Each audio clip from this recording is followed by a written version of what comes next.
Hi! Wanna punch anxiety in the face? Kick depression to the curb? Gallivant through a magical sparkle rainbow world where friendship saves the day? Quick, take my hand. Well, hello, darlings, and welcome to SQUEEEEE. Hi! Hello. SQUEEEEE is a tabletop role-playing game, or TTRPG, about the emotional world of being in community. And we are playtesting for you live! My name is Kitch, and I will be your chronicler today. That means I'm in charge of herding all of these weirdos. Herding. Herding.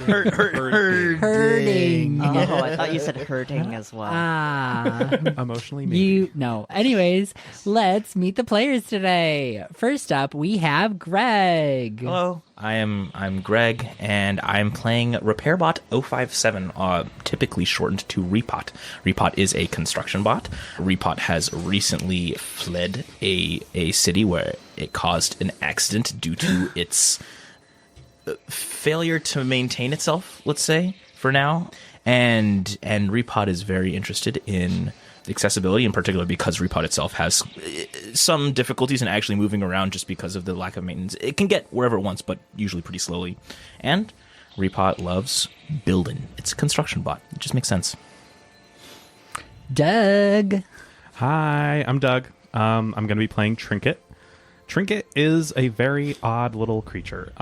He's about 4.5 feet tall-ish, made of a bunch of objects that are held together by the emotional attachment that people had to those objects.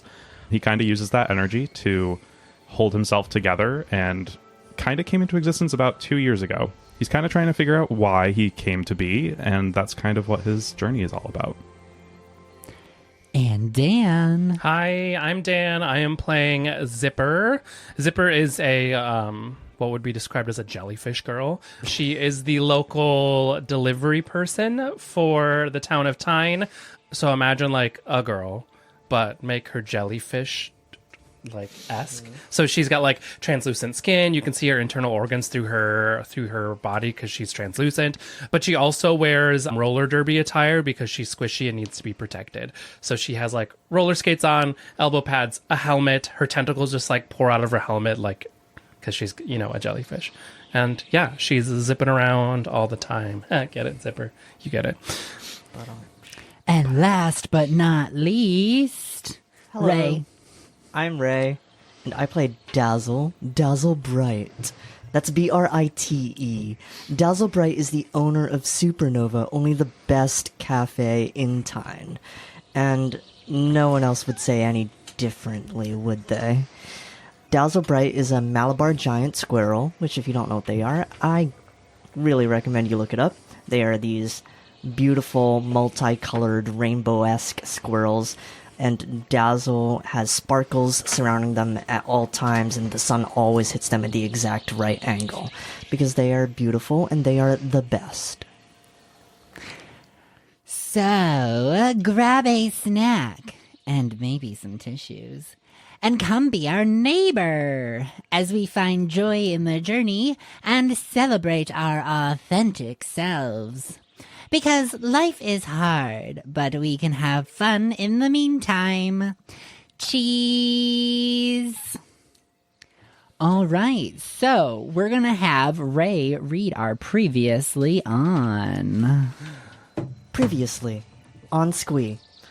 A speedy mail-delivering jellyfish, a rusty mass-manufactured repair bot, a memory-fueled mound of tchotchke, and a reluctantly beautiful and beautifully reluctant rodent meet, disband, and meet again under the gentle guidance of the owl, Dahlia Geraldine. The two animated inorganics become neighbors. One gets brought back to the land of the living by an electric shock from the rollerblading jelly girl, and the shiny squirrel goes through a poor attempt of making friends, if that's what you want to call it.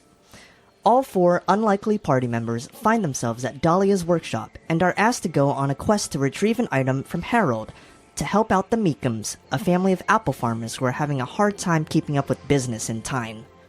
The jittery owl seems a bit on edge. Her daughter Gris has been keeping to herself.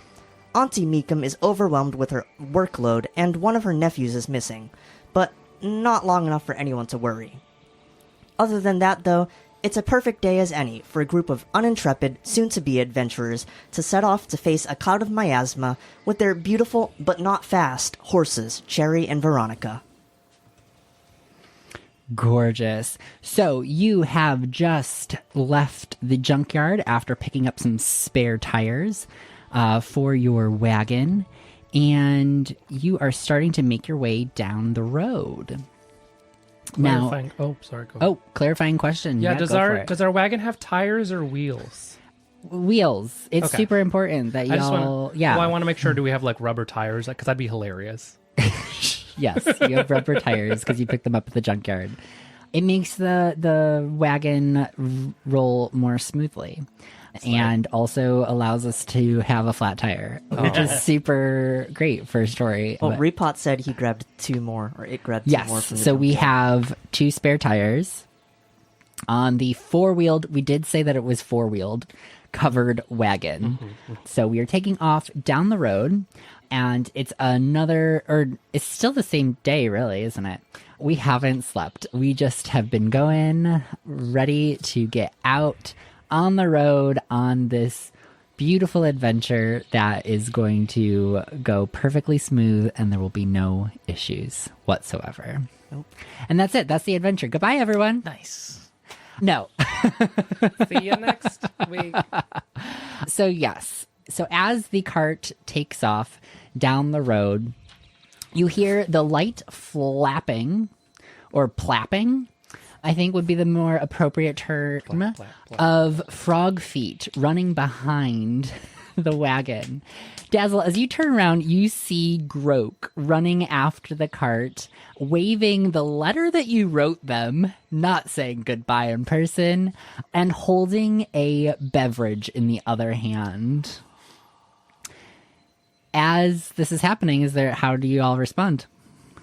Someone stop the horses. I believe Repot is probably. I think last episode Repot said that it could drive, so I think Repot maybe like pulls on the reins a little bit to slow the cart down to a stop. I wait until it gets to a complete stop and prance off of the wagon onto the ground, dusting myself off as I do so, as I assume there's a bit of dirt in the air from the wagon. Yeah. And I don't approach Groke. I wait for her to approach me, even though she's Yeah. running, and say, "What is it now?" All right, so plop, plop, plop, plop, plop, plop. Dazzle, I got the beverage for Zipper, just like you said. Also, goodbye. I will take care of the shop, I promise. Okay. well, how did you know what Zipper wanted? I believe they said she didn't want anything last time.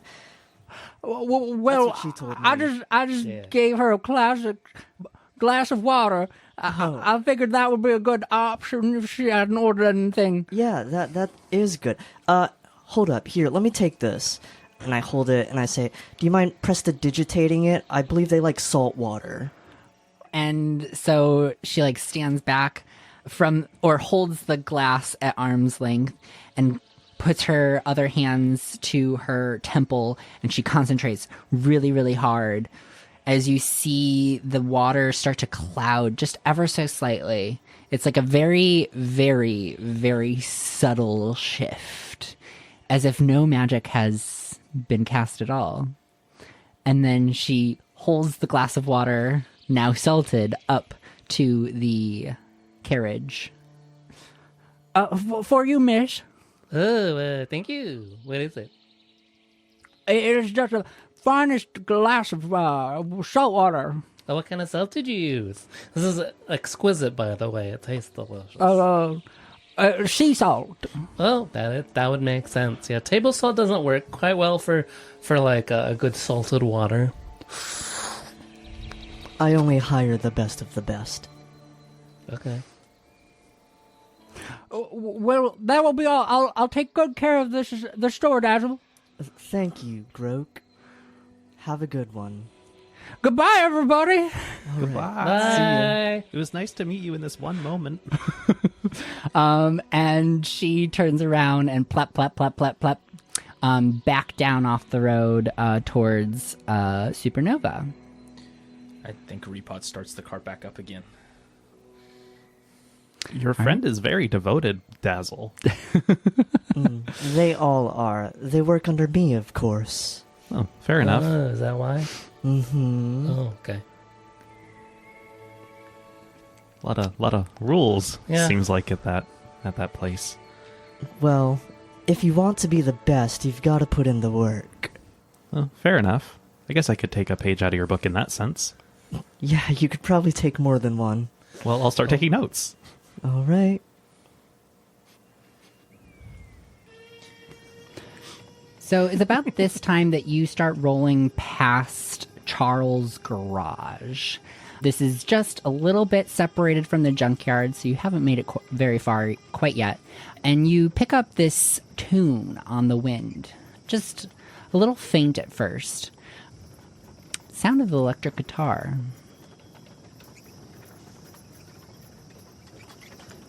Analyzing. New sound detected. Yeah, it's very pretty.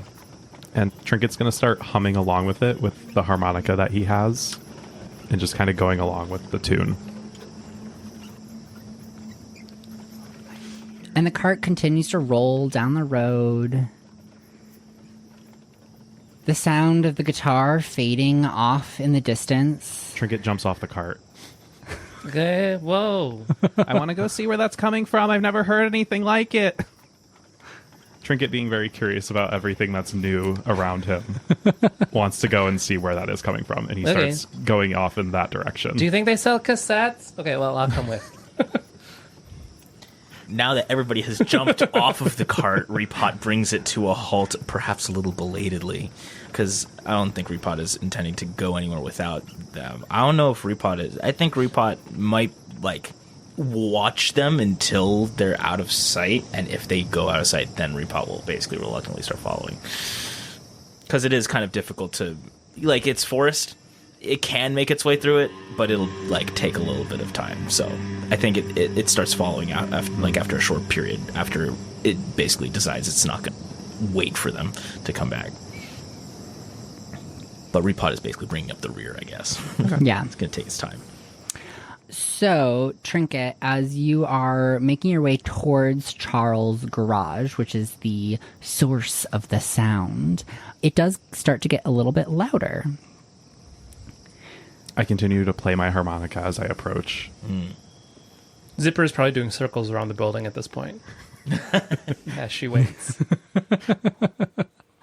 So it is a pretty standard garage, not attached to any other building. So it has a big garage door on one side, really high windows, small, that kind of foggy pane that's just covered in dust.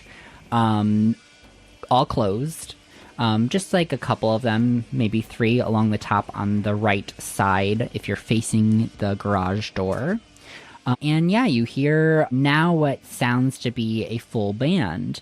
There's an electric guitar, you can hear a bass, a drum.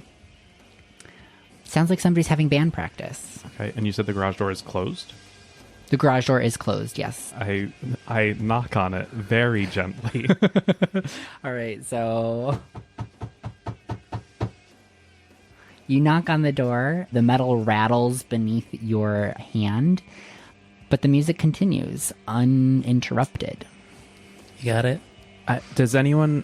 I don't think I can knock loud enough, and I worry that I'm going to interrupt them if I knock too loud, so anyone feel okay with interrupting? Anyone at all? I mean, they could be playing better, and it's not my place to say that to them, so I think I'm Really? good out here. I think Repot is like slowly trudging out of whatever like woods there were. It's like You have like a tree attached to you. yeah, I'm carrying it. You know, like yeah. this could Supplies. be useful later. I mean, I had to chop off the branch in order to get around it, anyways. I may as well take it with me. So I think as Repot approaches, it sees like a road it could have taken to get here. It would have just taken a little bit longer, but it was like. It does this kind of like slump with the branch that it's holding, and then it brings it back up and comes to join where everybody is just kind of standing around the garage, and it says, "Query?" Repot, Tinker was asking you to knock on the door. Repot just immediately just like takes this branch and at a speed that's like perhaps a little bit more fast than it would be comfortable if you were actually knocking on a door. Just kind of whams it against the garage door, and there's like a bang. So you bash this into the door, and it's quite loud from your perspective. But again, the music continues, uninterrupted. Let's go. Repot, could you pick me up to the windows? Repot basically crouches down a little bit and creates sort of like using the arms it has. It sort of creates like a little mini ramp because you have like a whole perfect. bunch of different pieces that you have to kind of get up there. Yeah. I think it actually uses the branch kind of in the middle of it all, so you have like something that just a walkway basically in order to get up to wherever it is you're trying to do. Perfect. Okay, so I kind of scamper up that, and I look through the window, and I just kind of try and wave and make eye contact with whoever's playing. With your glasses? Yes, with my glasses. My eye contact, in air quotes. Zipper will also scramble up and like grasp up onto your shoulders. She's pretty light. Ow. She doesn't have a lot of weight, so she's Fair. Yeah. So as you look through the windows, you kind of try to wipe away the grime on the glass. But unfortunately, most of the grime is on the inside. So it's very, very blurry.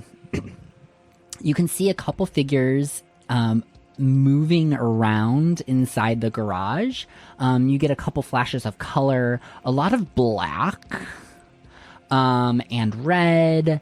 There's definitely like a glint from something that keeps like flashing in your eyes. But you can definitely see like a blurry shape of a drum kit, somebody like smashing away at the cymbals, and there's definitely somebody singing on a mic. Their guitar probably looks red, but maybe that's their shirt.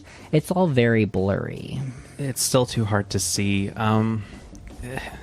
Zipper, you were zipping around. Yeah. Did you see any other doors or entrances to the building? I mean, there's like the front door for Yeah, so there's the garage guests. door, and then there is like a side door for like people. Well, maybe we try and see if that's unlocked. Maybe just casually let ourselves into someone else's property. I don't think I could do that. I mean, it's like a store though, right? It's like a storefront kinda. Or is it a home? It's like a standalone garage. Are you asking if it's like a Yeah. repair shop or if it's just a garage? Yeah. Yeah, I got it. So you would know because you've met Charles, Trinket, and Repot now. So Charles lives right next to the junkyard. Oh, yeah. So his house is a little bit away. He has this garage on the property that's detached, and there's like a bit of a distance between the two. So like you would have to like walk maybe 100 yards to get to his house. But this is technically like his property if you continue on beyond the threshold of the garage doors. I guess it would be okay if we didn't ask for his permission since we already know him. But then who's playing in his garage? I don't think Charles is one to play music. I think Repot's still here holding the branch, I believe, like at the bottom, probably next to the garage door. Can Repot take a look at this garage door and see if there is a way to just open it? So it's a pretty standard garage door. It has one of those little silver handles in the middle of the garage door that has the keyhole on it. You normally twist these to unlock the latch mechanism, but as like you're fiddling with it, it does seem to be locked. It is in the locked position. They would have kind of a mechanical contraption on the inside that would delatch the garage door as an alternative to this turning mechanism. Gotcha. And then the side door as well is locked if anybody goes to check it, with a door or a sign on it that says, "Keep out band practice." Okay, well, they said no. Yeah, let's just go. I don't know why we're here at all. I want to see what's making the fun noise. Oh, that's probably a guitar. Okay, but I've never seen a guitar. Oh, well, it's got like a long neck, and then a body, and then Like an it's got ostrich? Yeah, kind of actually. Like, if you took the legs away from an ostrich, and then it couldn't spread. Well, its wings kind of could. If it did this, the wings could work.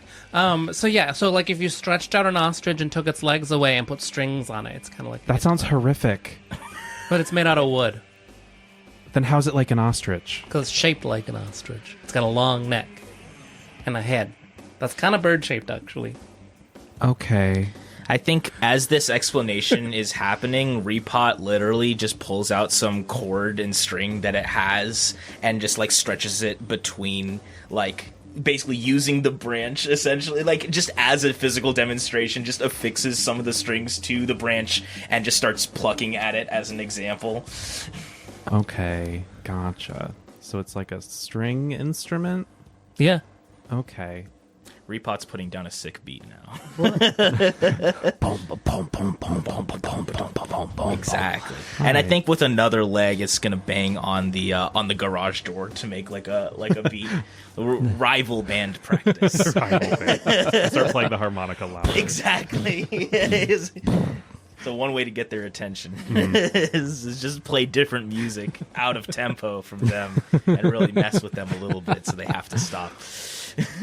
Honestly, I think Repot keeps banging on the. I think as part of this demonstration, Repot just keeps banging on the garage door as part for its own drums. So we shouldn't do that. We don't want to interrupt their band practice. Yeah, the sign says don't interrupt. Okay, that's fair.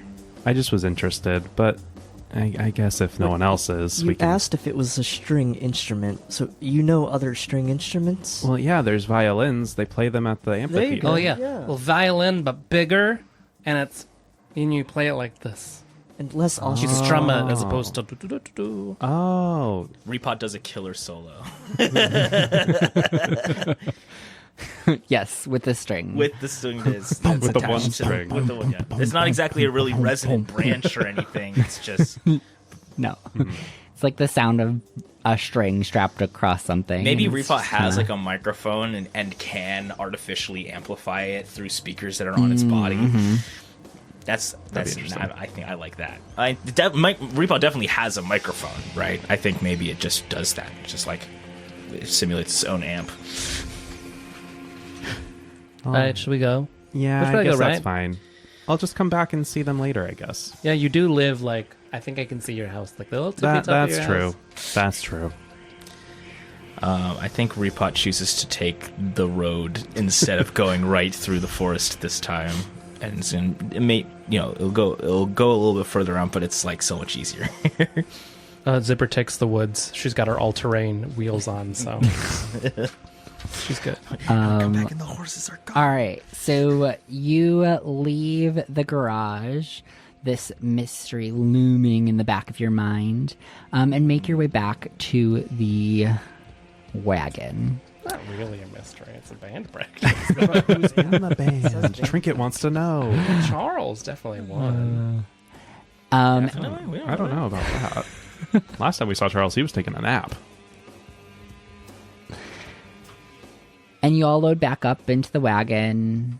The wagon takes off, the wheels turning over the dirt road, and you start to make your way again back out of town. The sound of the guitar and the drums fading into the distance. I think Repot kept the branch with the string on it. Trinket is still Never know. humming the tune. Might be able to repurpose this for later. Watch your swings, keep that away from me. I think as Repot drives, it's like experimentally plucking at the new instrument that it's made. Just I mean, trying to keep its eyes on. I mean, it can multitask, of course. It's a robot. Dazzle, have you ever played any instruments? Have I ever played any instruments? I come from a family of musicians, actually. The Brights are all masterminds Oh. at music. So, yes, I have. Then why did you go into coffee? I'm here to be different. I'm not here to be like them. That's fair. They do sound cool, though. Sorry, the Brights. Yeah, musicians. That sounds fun. They're okay. Okay. They don't dazzle as brightly as they do. Someone understands me. And just as you are turning down the road off towards the exit of town, you do notice that in the distance, now fairly far away, the garage doors do open, and you start to see some figures exiting the garage. And you get a glimpse of one of them, the guitar player. Definitely green. I think Repot has a zoom feature on the camera, and it just turns around and tries to get a closer look as Yeah. much as possible. Yeah. See if it looks anything like, say, an orchard family. Yes, so you zoom in the... Enhancing. And as soon as you get them in your field of vision, it does look very similar to Mishka, who you met earlier today. It's not Mishka. They are wearing all black, kind of ratty clothing. There's like some text splayed across it, but it's really hard to read. It's very faded. There's like splattered bleach across it. You see they're wearing these like dangly earrings, dark eye makeup. Their hair is like spiked up on top of their head, black nails. So very aesthetically different than Mishka. But you can definitely notice the similarities. Nico is the one that we spoke to, right? This is Ray. So we had a little bit of a flip-flopping issue happening last session. We met Mishka. Yeah. And then we called him Nico a couple lot of times. times, yeah. Yes. Okay, That- that's yeah, why I'm yeah, yeah. confused. Yes, that is why we are a little turned around. They're siblings. They're people understand all the time. Yeah, by their parents. Yeah. Yeah. So you can safely assume that this is Nico, the one that has been missing from his job at the orchard. Which, as you're like kind of watching them dissipate and move on with their lives, you see Nico kind of goes off in another direction away from where you're heading. You're heading out of town, and you're actually heading towards the orchard, which is the last stop before you reach the edge of town. So Nico isn't heading towards the orchard? He's going No, in the Nico direction. is not heading towards the orchard. He's heading off towards the woods.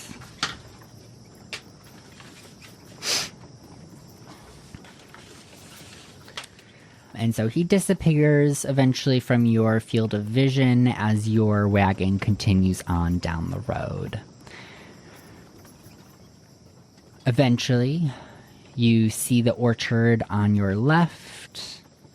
You pass Supernova along the way, as well as the old mill, the Joyful Jamboree Festival field. That's my favorite spot in town. It's fun to dance in. There's a lot of open space. Oh.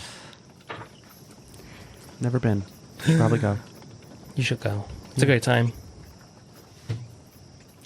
And eventually, you also pass the orchard, now exiting the town of Tine, and you are off on your adventure. Tally ho! I think people say that sometimes. Sure. Trinket makes a note of that phrase because he's never heard it before. So it's a pretty calm 30 minutes of exiting the town. There's not much outside the town limits. Tine itself is rather small, and the surrounding area is just fields, rolling hills, some scattered farms, some of the farms that are a little bit further out of town, but not too much else. I think Repot is keeping an eye on the road because the whole reason it was in Tine in the first place was because of a bump on the road, and it's trying to make sure to verify that it did a good enough job fixing that when it first got here. Yeah, Zipper is out of the wagon by this point. Just like probably roller skating circles around the cart. Trinket's sitting up front next to Repot, looking at the horses, just like, they're so pretty. Dazzle's checking out their nails. Fair.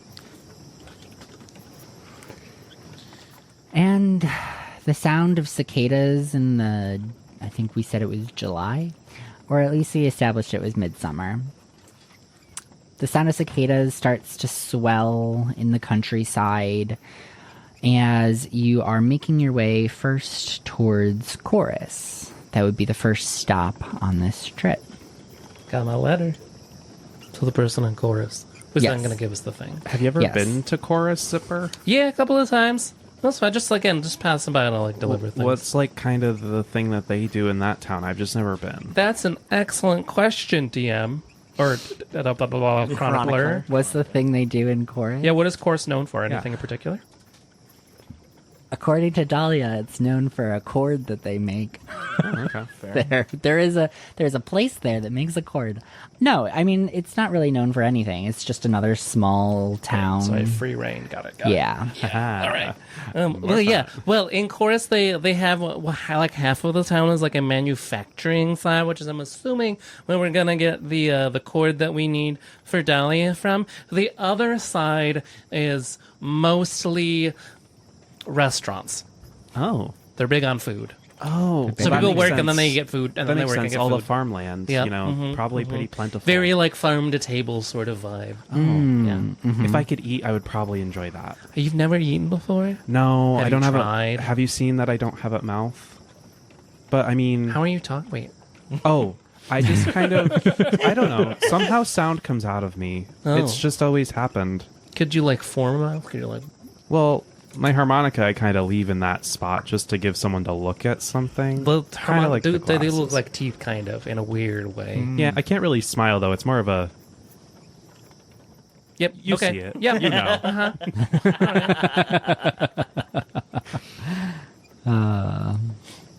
Have you eaten before, Mr. Squirrel? Yes, I've eaten. Okay, I before. didn't know. No, no squirrels. What do you guys like to eat? What's your favorite? Fish, Oh. sardines in particular. Oh, The saltier, the better. Dazzle. I enjoy pecan pie. I've heard great things. Doug loves pecan pie. Just for everyone listening.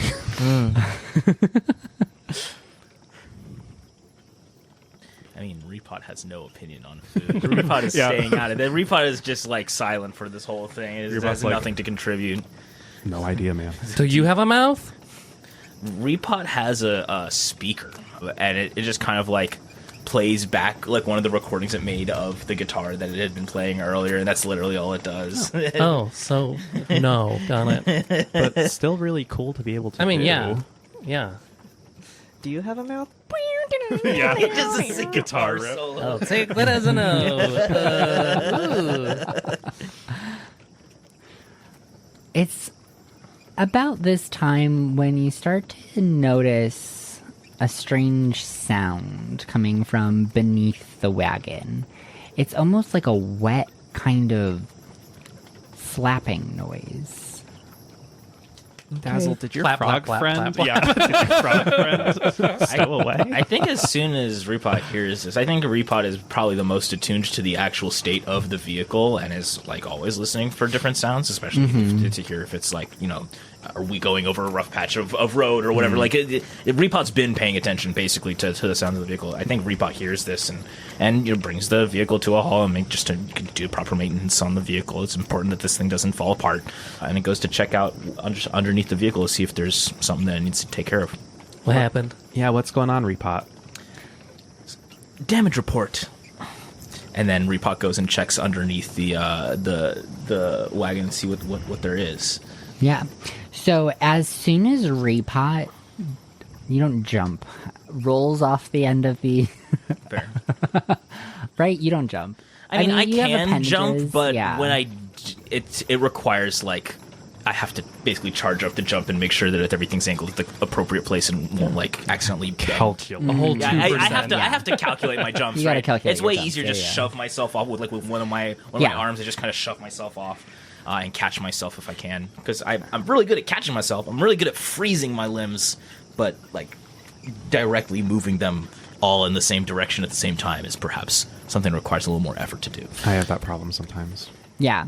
So as you make your way off the back of the wagon, you actually hit the ground with a bit of a slap.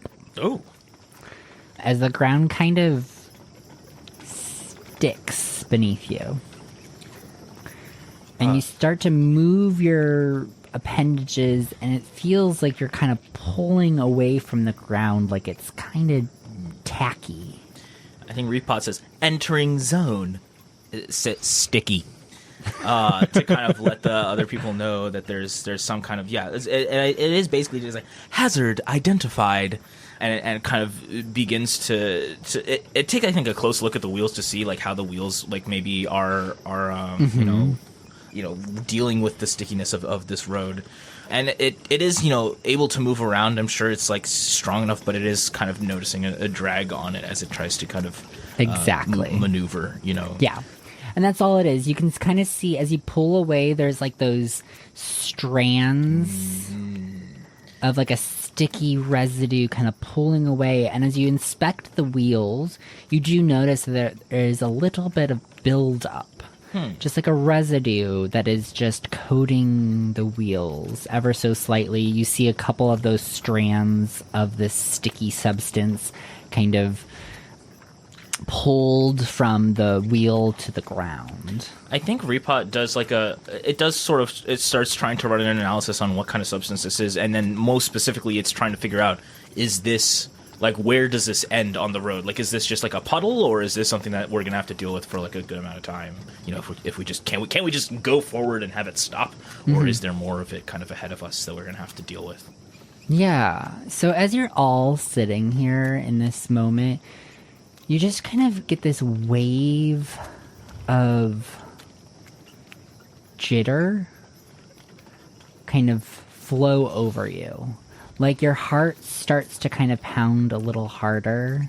You feel just like a slight stimulation run up your body, kind of gives you almost a shake, but not quite. Just kind of like, almost like the chills run over you, but not quite the chills. More of a shake. I think Repot, who's not really used to having, say, emotional things happen to it, still feels this shake in a way that kind of surprises it. Like it's like it rattles a little bit, and it's almost like an earthquake or something. I think that's Repot's kind of first guess of what's happening. It's like, whoa, because it's not used to any kind of. It doesn't have a heart, right, to beat faster, but it definitely like there maybe an engine starts whirring up a little bit more inside, But does it see any more of like how widespread is this sticky stuff on the ground? Is it like visible, or is this Not really, not unless you're up close, and that seems to be the problem. Like it wasn't noticeable at first from like the wagon to the ground. wagon. You didn't quite notice it. It was really when you got closer. It's like little spider webs. How are the horses reacting? Yeah. They're definitely like not in love with this feeling. Like they're definitely like, you can tell that their steps are a little bit more labored. They keep picking up. Now they're kind of like at a stall, so they keep picking up their hooves and kind of pulling away from the ground, and then stomping them back down with like a. How are Zipper's wheels? Because I was zipping around outside. Yeah. So you're feeling the drag as well. Everything is starting to feel slower, stickier, stuck. Can I still skate, or am I like? You can still Forced skate. to walk I'm on my not. skates? Yeah, you're not gotta like really use your being calves. pulled to that level where you can no longer skate and do your main mode of transportation, but it's definitely you feel it. You notice that there is a difference. Ugh, this is gross. I like this. Trinket's going to try and calm the horses down a little bit so that they're not feeling as, like, off-put by this situation. Dazzle's a little frantic. Like, no, this won't do. They were beautiful, and now they're sticky. They were beautiful, and we have to keep them beautiful. Look at Dazzle, them. are you okay? No, I'm not getting off this wagon. You guys are gonna fix this. I can't be stepping in this. This is gross. What if we used some fabric and put them around your shoes so that you didn't... Okay. We're not doing that. Okay. What if Repot carried you? I mean, we still need to get the wagon going, so I just mean Repot can get rid of the goo or whatever, and I'll sit up here. I think as Repot hears this, Repot starts making its own way in front of the horses, and it's basically just dragging essentially just a finger in the ground to see what happens after. Is it possible for Repot to clear a path through this, or does stuff just kind of slowly basically does the stickiness sort of go back into it? Is this something that we're going to be able to kind of clear our path, or is this something that we're going to have to just pull through, essentially, if necessary? Give me an intelligence roll. I do have a +3 or in intellect that. roll. I got a +1. Is that just one die? It's 2d6, and then you 2d6. add your modifier. Okay. If Wow, you have pretty good anything that you would modifier. like to invoke, you can do that as well to get an extra die.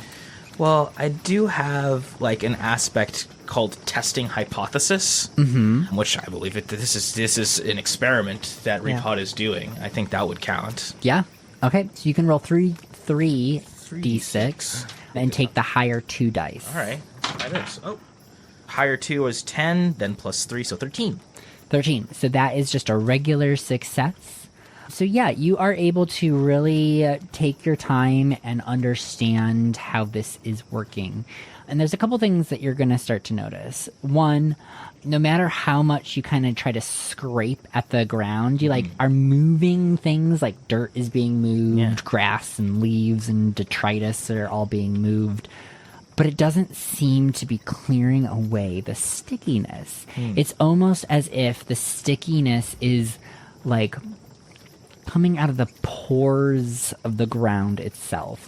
Everything is just kind of giving off this sticky residue, sweating it. Zipper, since out of character, because this is not something Dazzle would ask, but since you're a little further out, do you think... Does it you get would worse? Yeah, is it a puddle, or is it specifically the road? Do you think you would be able to see? Oh, Could go yeah. around?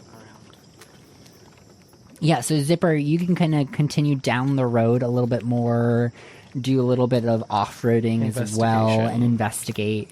Yeah. Does it get worse, right? So what you, Repot, to even finish up what your experiment gave off, you're starting to realize and remember Dahlia's words about there being a little bit of an issue up the road with the miasma.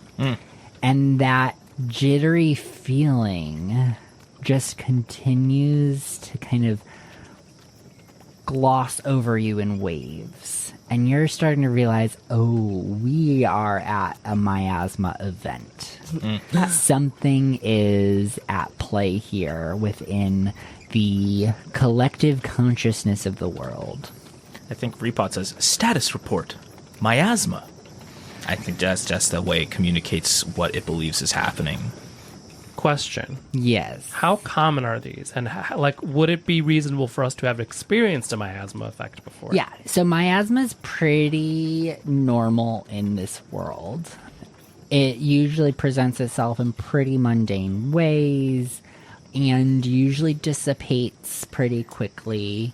But y'all would know that miasma can get bad, especially when it's centered around like really big events. Like there have been like giant losses within the region where a leader has died, and that has put an entire miasmic cloud over the town. So, pretty normal. You understand what miasma is. There's nothing weird about it, but just the fact that it's here. Is there a way for us to determine like a direction, or is it like, can Repot figure out like where it started just to kind of triangulate like a place that it would maybe be centered around? Like, does it get worse or better based on where I go? So it's a very broad thing that you are currently in or entering. As you're like, as Zipper is going out in multiple directions, as you're kind of investigating, it just continues to be sticky. It's just like this entire area is just slightly sticky. So, like, we could just keep going, but it'll take a while? Is that what you're saying? Yeah, so mechanically, it's just that it's sticky. Like, y'all, there are no real mechanical effects at this moment. All right. I think Repot, like, does its best to scrape, like, some of the residue off the wheels before we get started again, but with the understanding that it's going to probably It's just going to build do right this back up. again. And Yeah. It's just But a may as thin well. coating, just a little... Just enough to be there. Just a little bit, just enough to notice that there's something happening. Okay. But I think we should just keep going. Yeah, I don't find. Do I find anything doing my like further out scouting? No, it just Okay. keeps, it's just sticky. Just Yeah. sticky and sticky and sticky. It's just more sticky. Great. I find one of the more annoying miasmic events I've been in. I can't like. She like is still skating, but she's like really putting a lot more effort into it. Well, freaking let her kill her. Well, it's really leg day.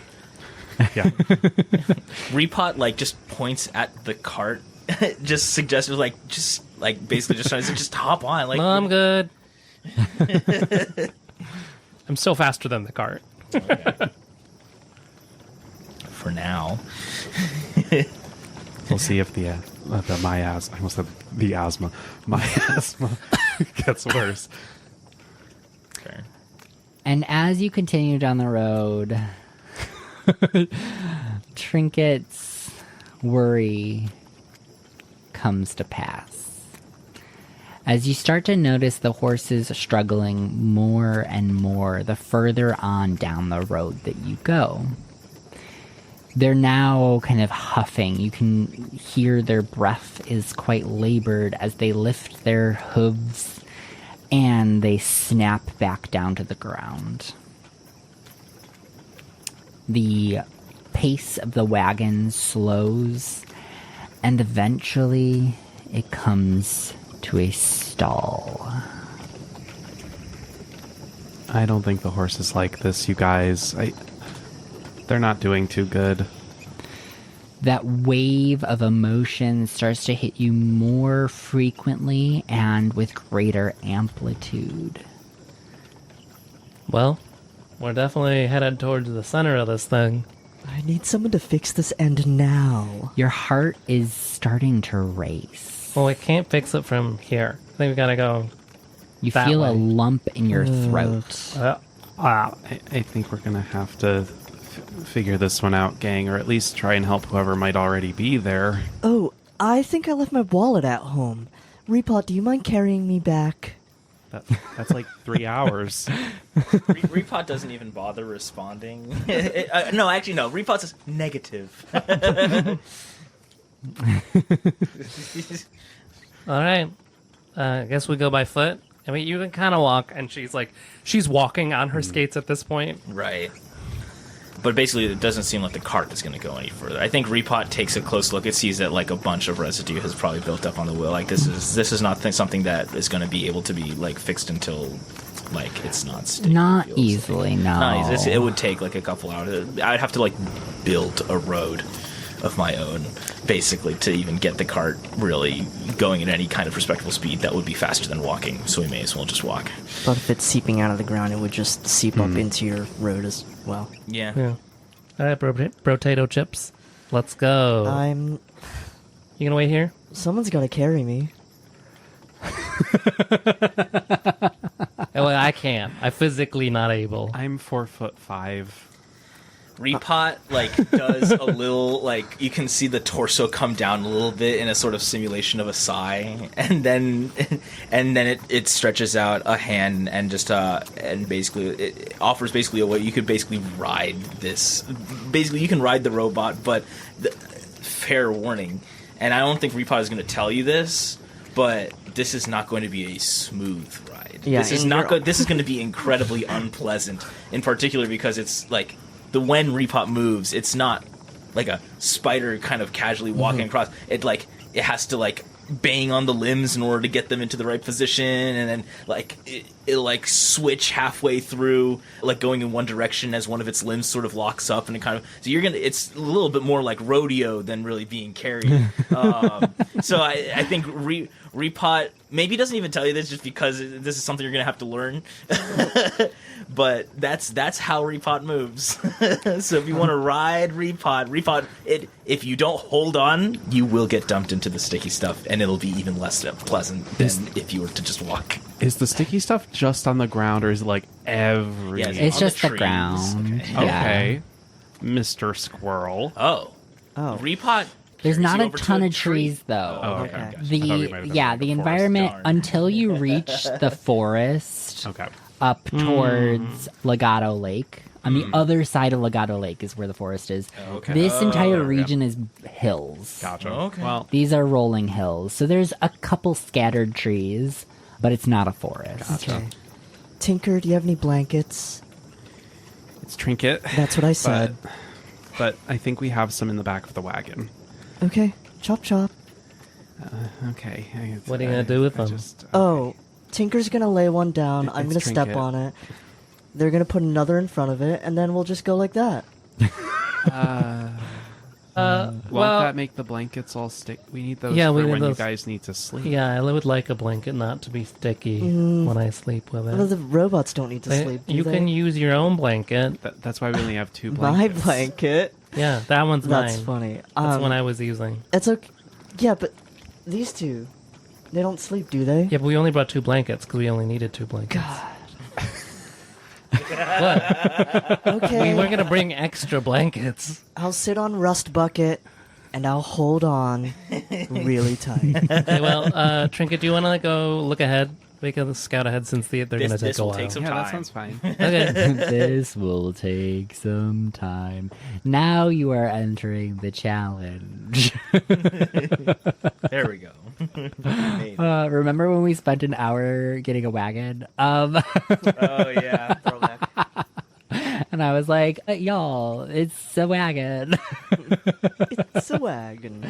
All right, so Dazzle is going to be carried by Repot. Hold on for dear life as you all are going to try to walk down the road to continue on this path. So we are going to introduce, as y'all were asking me before we went live, we are going to introduce the circle, the compass, the character compass.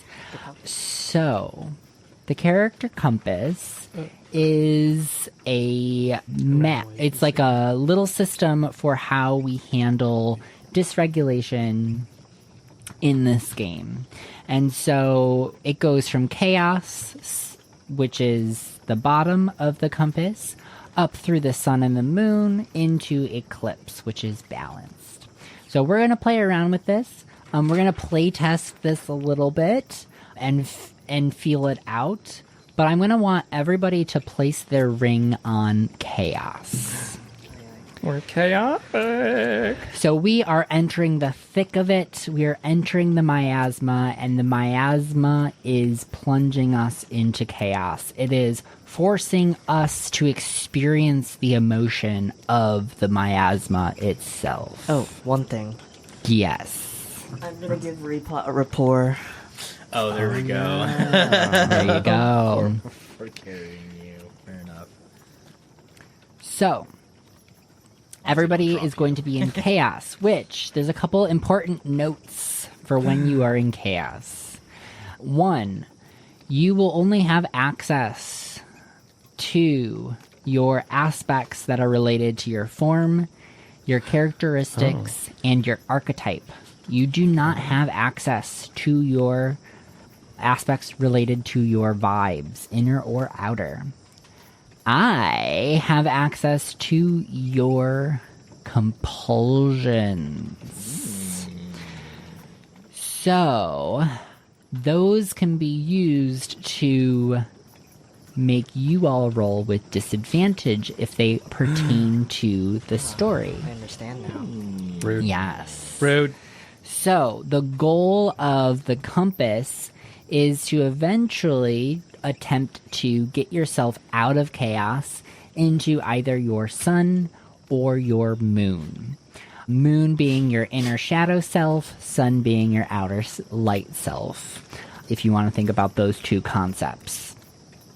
So in order to move through up into one of those, you either have to spend harmony or rapport as shown on the compass, and then you have to incorporate one of your characteristic aspects into roleplay during that. Resolve is what it is called. So if you ever want to take an action that resolves, you will declare it. You will tell me how you incorporate your characteristic, and it's either going to be your mask or it's going to be your... what is the other option? Habit. So if you declare your habit and you spend your harmony, you can move into moon on a success. And if you declare your mask and spend rapport on a success, you will move into sun. So anytime you're taking an action and you would like to declare that you would like to resolve, that is how that would play out. So we're going to playtest this as like an environmental thing. We're kind of, just for full transparency, on the fence about whether or not this compass should come into play for environmental miasma. We know it's going to be coming in to play for the affects themselves, but we're toying with this idea for the environmental. So that's how we're going to do it today. We're going to run with that, playtest, see how it feels, and then move on from there. So, you all are starting to walk down the sticky, sticky road. And it is a trudge. You are feeling very, almost agitated. Your heart rate is increased. Your breath has shortened. And you feel this wave of fear start to wash over you.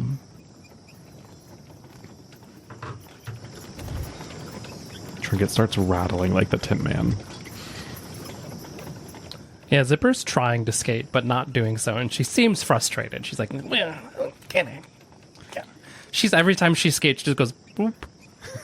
I think Repot is having especially because Repot is carrying another it's under kind of a load, especially if you say that there's fear that comes over. I think Repot is in particular struggling to find secure footing in general, just because everything is sticky. It's not really able to have the full freedom of movement in its limbs, which aren't always great at the best of times. And so it will take a step and it'll try and pull the leg that it needs to pull to move to another place, and it'll just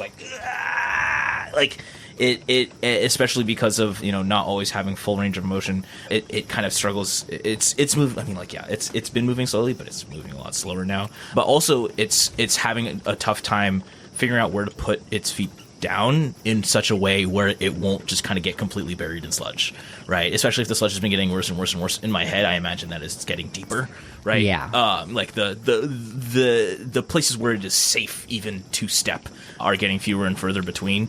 And I think Repot's definitely struggling with like trying to find a place to even put its feet down in a way where it's like, well, when it has to pick it back up, it will even be able to. Because right now it's having a hard time. Like it has already gotten stuck like 3 times. Like trying to maybe like I think it would like point at the leg and ask Dazzlebright to like yank on it a little bit, like just to try and help it get free. In the interest of, you know, if I'm going to be carrying you, I will need your help actually moving around the environment. Yes. All right, so the first challenge, I want everybody to roll me a body. Oh, no. Oh boy. Well, actually, body isn't too bad.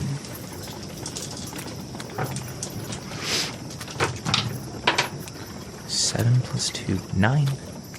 9. I got a 9 on body. 8. 11. 8. All right. So we are going to consult our success map again. So in our consolidated rules, we are consulting whether or not we are successful. So a 10 or more is needed for a straight success. So I think that I heard 111. Yes. So there is one of you that is purely successful. Who is between a 7 and a 9? I think The rest the of rest of Yeah. us. Okay. So what we call that is sacrifice. So you are successful with a sacrifice. So you are going to take 1 point of damage to the associated attribute or skill. And that's how these will run. So since you all are using your body in order to overcome this obstacle, that is the point of damage that you are going to take. Now, Dazzle is being carried, so I'm going to allow Dazzle to not have to do this roll And make Repot take and an make extra Repot damage. roll an extra die and tell me what the final Oh, result an is. extra die? Yeah, and you Yes. know that's what Just I... one. what So Dazzle's you are gonna rolling choose. with disadvantage because of your party member Dazzle. Okay. I mean, I got a 6 again. A 6.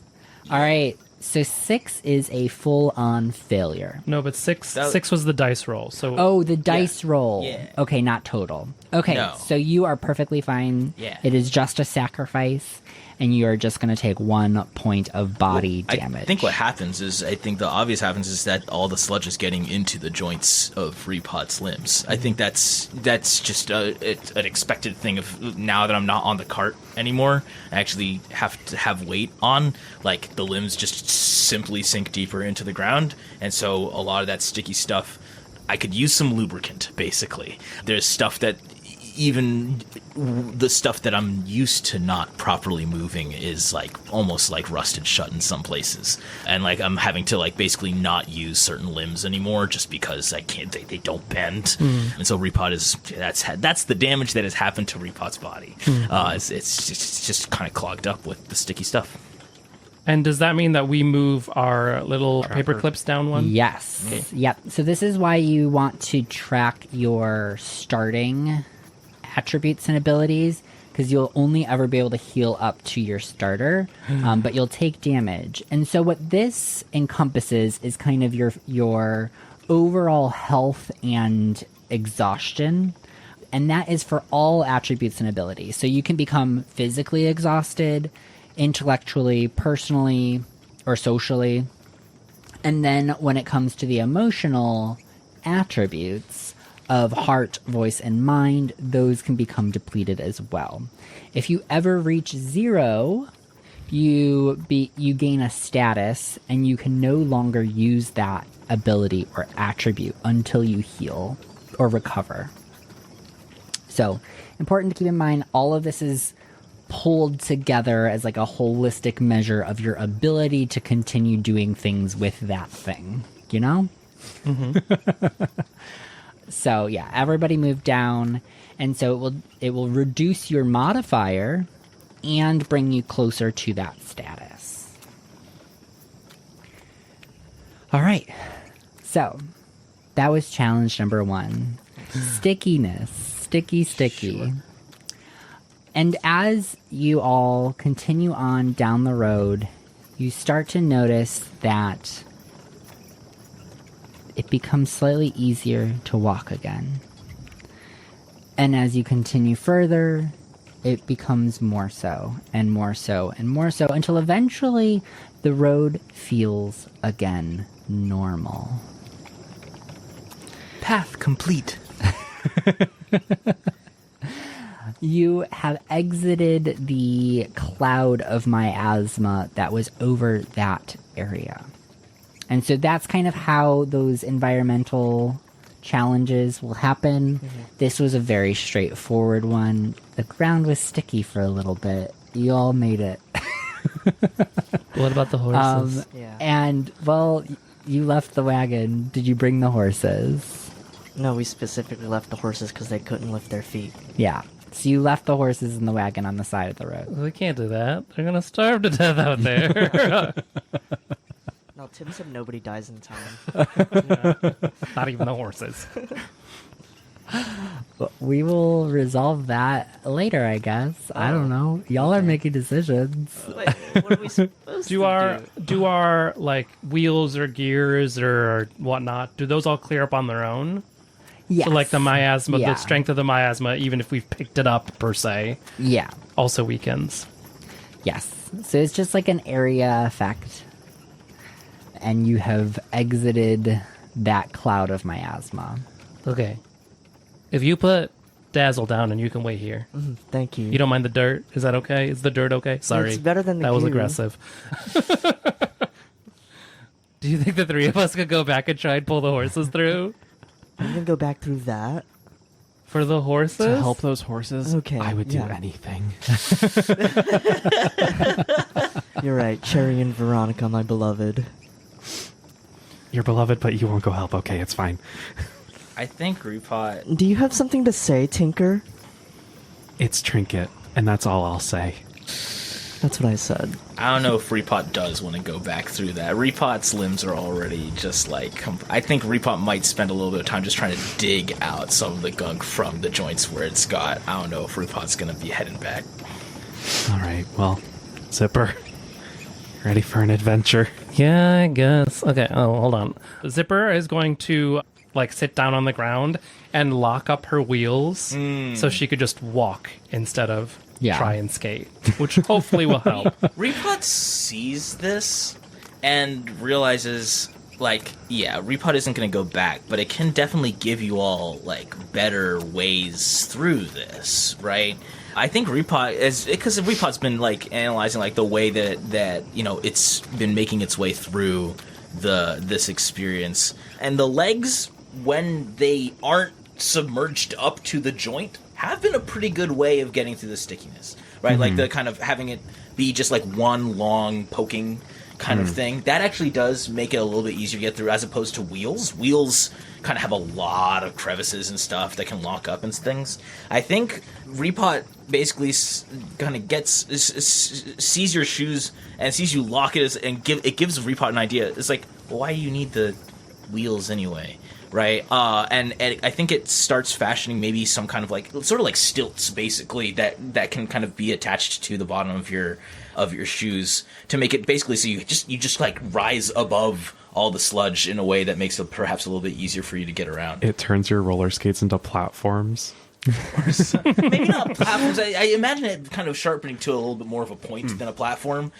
Just the idea being, I think it'll be easier for you to traverse through this kind of environmental thing if it's not wheels. Wheels are probably the worst thing that you can probably try and take through this stickiness. I'm so tall. Yeah. Right. So, Repot, can you make me an intellect roll to see how successful this construction and... Can I use the aspect widen the path for those behind me? Because I am... I guess so. I have gone through this myself and found that the pointy sticks are better. I think that is a good use of that aspect. All right, so roll that 3d6. All right, let's see how this is. That's the top 2 adds up to 10, and then plus 3, so 13. I'm really good at this. 13. All right, a regular success. And so what that will do is grant Zipper advantage on their body roll to go back through the sticky I'm going to injure plane myself going through this. and retrieve the horses. Trinket, you can roll just regular as well. You're fine. That's fine. Trinket's fine with that. So yeah, both of you roll that body. So Trinket regular and Zipper with advantage. A 12? A 12 is a regular success. A 9. A 9 is going to be a sacrifice. I'm going to be injured after that. Oh, Yeah. no. And so does that actually bring you into the status of injured? Yes, it brings me down All to right. 0.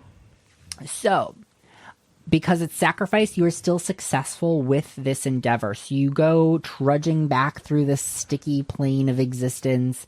You get the horses and you disconnect them from the wagon and you lead them out of this area. But how would you like to roleplay injuring yourself in the Yeah, meantime? I think pulling the horses through like puts a lot of strain on her jelly legs. Mm-hmm. So they're just kind of deflated and like just a little bit wobbly. Like she's got a shake to her legs when she's walking around or skating around even. Gorgeous. So as you reconvene with the group, you all notice that Zipper is not in the best condition. Okay. She's struggling Don't worry about it. a bit. Fine. So here is where I would like to introduce the camp mechanics. So camp is basically our short rest or a recovery period. And anytime you're not in the middle of a challenge, you can camp. If you are in a challenge, there is always the ability to run away and go to camp. And this will happen somewhat automatically as you reach camp. But then you are also given some options. So camp is your time to recover your attributes and abilities. You can role play, have conversations here as much as you would like.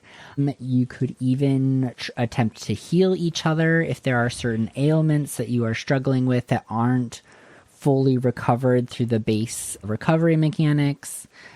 The world is really your oyster, but this is your main way to recover lost points of things that happen during the challenges.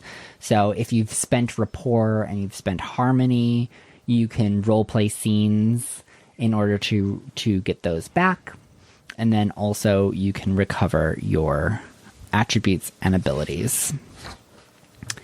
And the way recovery works, it is automatically 2 points of abilities and 2 points of attributes.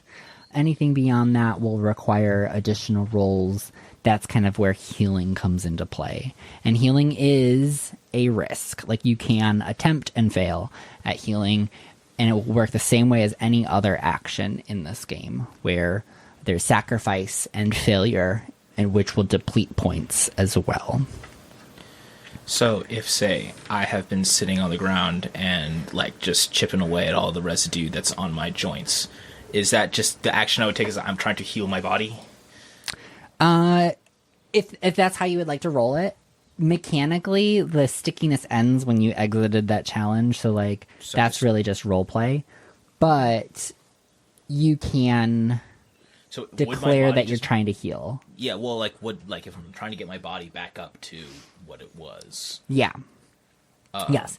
And you also do have those 2 automatic points of attributes and 2 automatic points of ability. So we've made it out, so I can just heal that without having to take any specific Exactly. action. Okay. So that's just Great. called recovery. So as you're resting, you're recovering your body, your mind, your social battery, all of that type of stuff. And that will just happen every time you get to camp.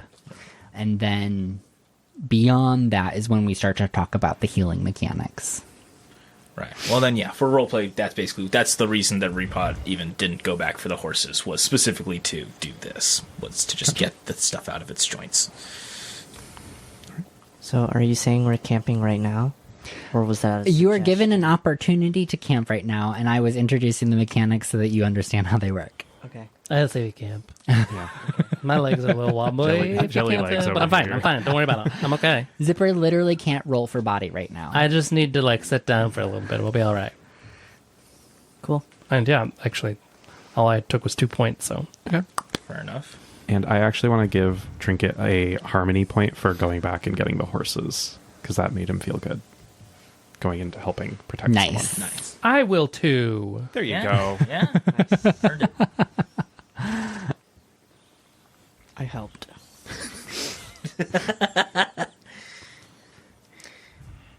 Now, anything else that y'all would like to do at camp?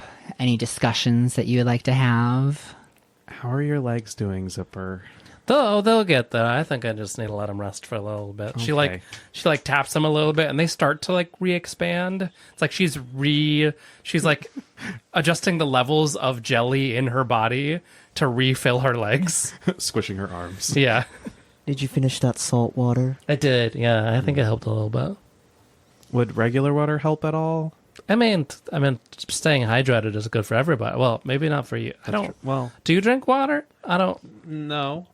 Do you pour water through your stuff? I don't know. No, Never mind. I don't really need to ingest anything. I don't have those types of things that I can see through you.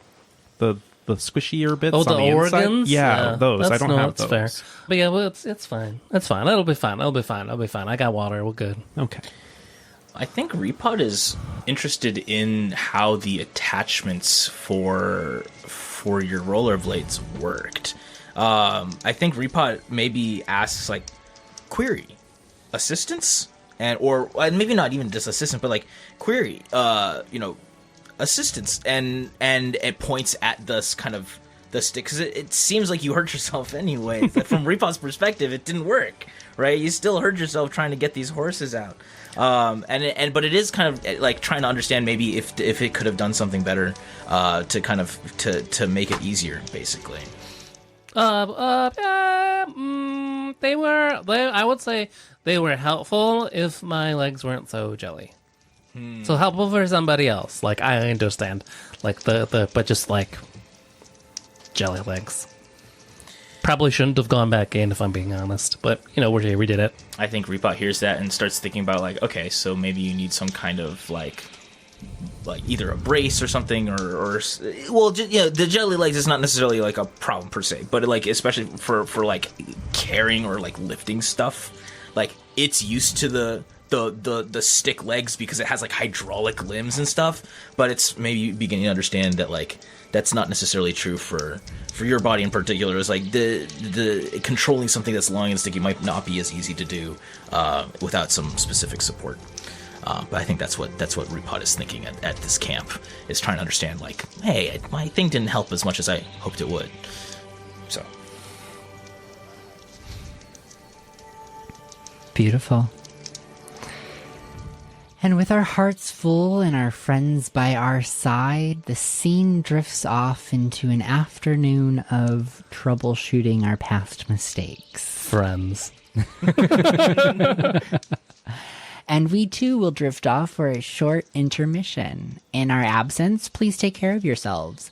Grab a snack, drink some water, and have a little stretch. We will be back in 15 minutes. A timer will count us down.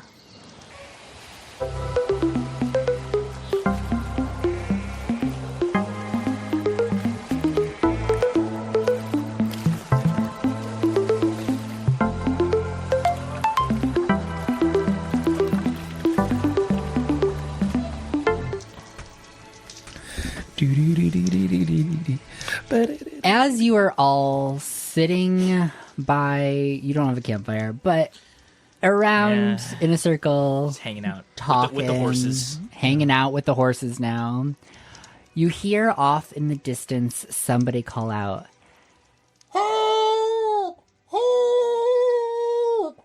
Help!" Are my legs healed by this point? Yes, you had camp. Cool. Well, I want to make sure it's like camp is done. end of okay. Camp Camp is done. is done. Gotcha. No, we never enter. Mechanically, we will never enter a camp. Camp is a thing. It is buffered. It is a focus point of this game. Okay. You Got it. want to keep that insulated. Neat. Sounds like someone's calling for help. In which direction? Navigating. Further down my the God, road, what does my voice sound like? Somebody calls out again. that way. I almost put on a lisp. Where's she coming from? And I was like, that's not my voice. No. What's my voice? Repot's already on its way. Yeah, there it is. Okay, got it. Sorry. Yeah, so I just speed off. All right. That way. So you all speed off down the road towards this really sad, helpless sounding voice, calling out for help, in need of assistance, as you reach the edge of a swamp. I can't go any further.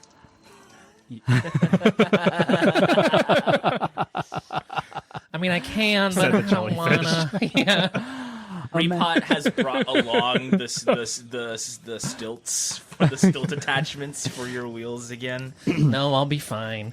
So you reach the edge of a swamp, and you can see that there is a person 100 yards out, sinking. Oh, Okay. Yeah, I'll fine. The water is at their waist. Alongside, you do notice that there are little sections of grass that are still poking out the water of the swamp. The whole area has just turned into a swamp. You know from looking at a map Sudden that there is not swampification. normally a swamp here. This is just a special miasmic swamp. Spontaneous Woo! swampification. Let's go. Spontaneous miasma. I would like to stick a tentacle in the water and see how deep it is. Yeah, so it's not very deep. This is like standing, trudging water. It goes up to maybe an ankle if you have ankles. I could do Ankle this. equivalent if you don't have ankles. I don't know how else to describe that. It's a couple inches. Not very deep. Ripper's. Oh my God, Ripper! I keep calling myself Ripper. No, Ripper is Zipper. not here. Jack the Zipper. I'm gonna take off my rollerblades, roller skates. They're not rollerblades, they're roller skates. I'm gonna take off my roller skates, and you all notice that she doesn't have feet. She's just another set of tentacles that are shoved into her roller skates that she uses to zip around a little bit. And she's also gonna take off her helmet, and you see that, you know, like the hood that a jellyfish will have, it pretty much is the same size. So it's like she takes off a helmet to then have a jelly helmet on. But this will allow her to like hop in the water and swim. All right. Gorgeous. So, if you all hadn't already guessed, we're entering another challenge with the miasma, which means everybody put your token on chaos. It's already there. As the waves of fear start to wash over you, the moment you place a tentacle in the water, What? the entire area is just covered in this emotion. All right, so you begin to trudge through the swamp towards this person calling out, "Help! Help!" I think before you get too far, I think Repot hands you a rope to bring with you to this person, so people who aren't necessarily in the swamp can maybe help pull, like, once you get to them. Oh, yeah. I'll wrap it around one of my tentacles and hop in the water. I am going to swim, not trudge. So, because I'm squish, I think Yeah. You I can... flatten yourself. I essentially, like, will just, like, glide through the water flat so that I'm not... So I'm fully submerged. And then I would like to, when I reach her, just, like, push my head up underneath her to lift her up a little bit. Because I can breathe underwater. So I'm not going to drown. Ideally. Hopefully. Gorgeous. So you're going to give me a body roll. Okay, can I use Catch Yeah. Me If You Can, which is my body aspect, which essentially allows me to...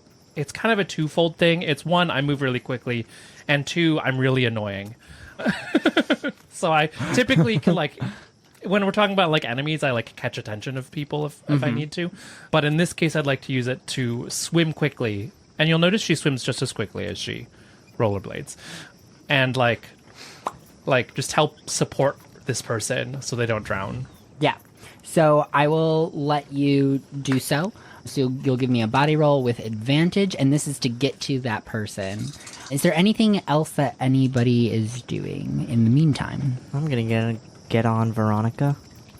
Veronica. One of the That horses. is one of the horses, yeah. Oh, right. Thank you for remembering the horses' My names. We bestie's named name is them Veronica. last Back session. from town. It's like she's not And here. I accidentally named her Veronica because we have an NPC named Veronica, and that's like a big no-no when you my are bestie. playing these games is naming Veronica's two my characters bestie. the same. So then I was like, oh, maybe I'll just call them Laronica S with an L, and then we have just established this as Veronica. Oh. So Veronica. There's I hope It's we don't horse get Veronica.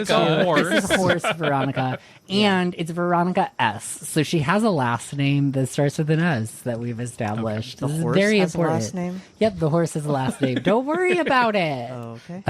This is the wagon situation all over again. There's a fly amanita person in the middle of a swamp. Okay, Oh, right. Let's get on the horses. Oh, okay. Gotcha. Her last name is Swag. A mushroom person. Yes, so there's a mushroom person calling out in the middle of the swamp. Zipper is swimming out to them. Dazzle has gotten on to Veronica S, the horse.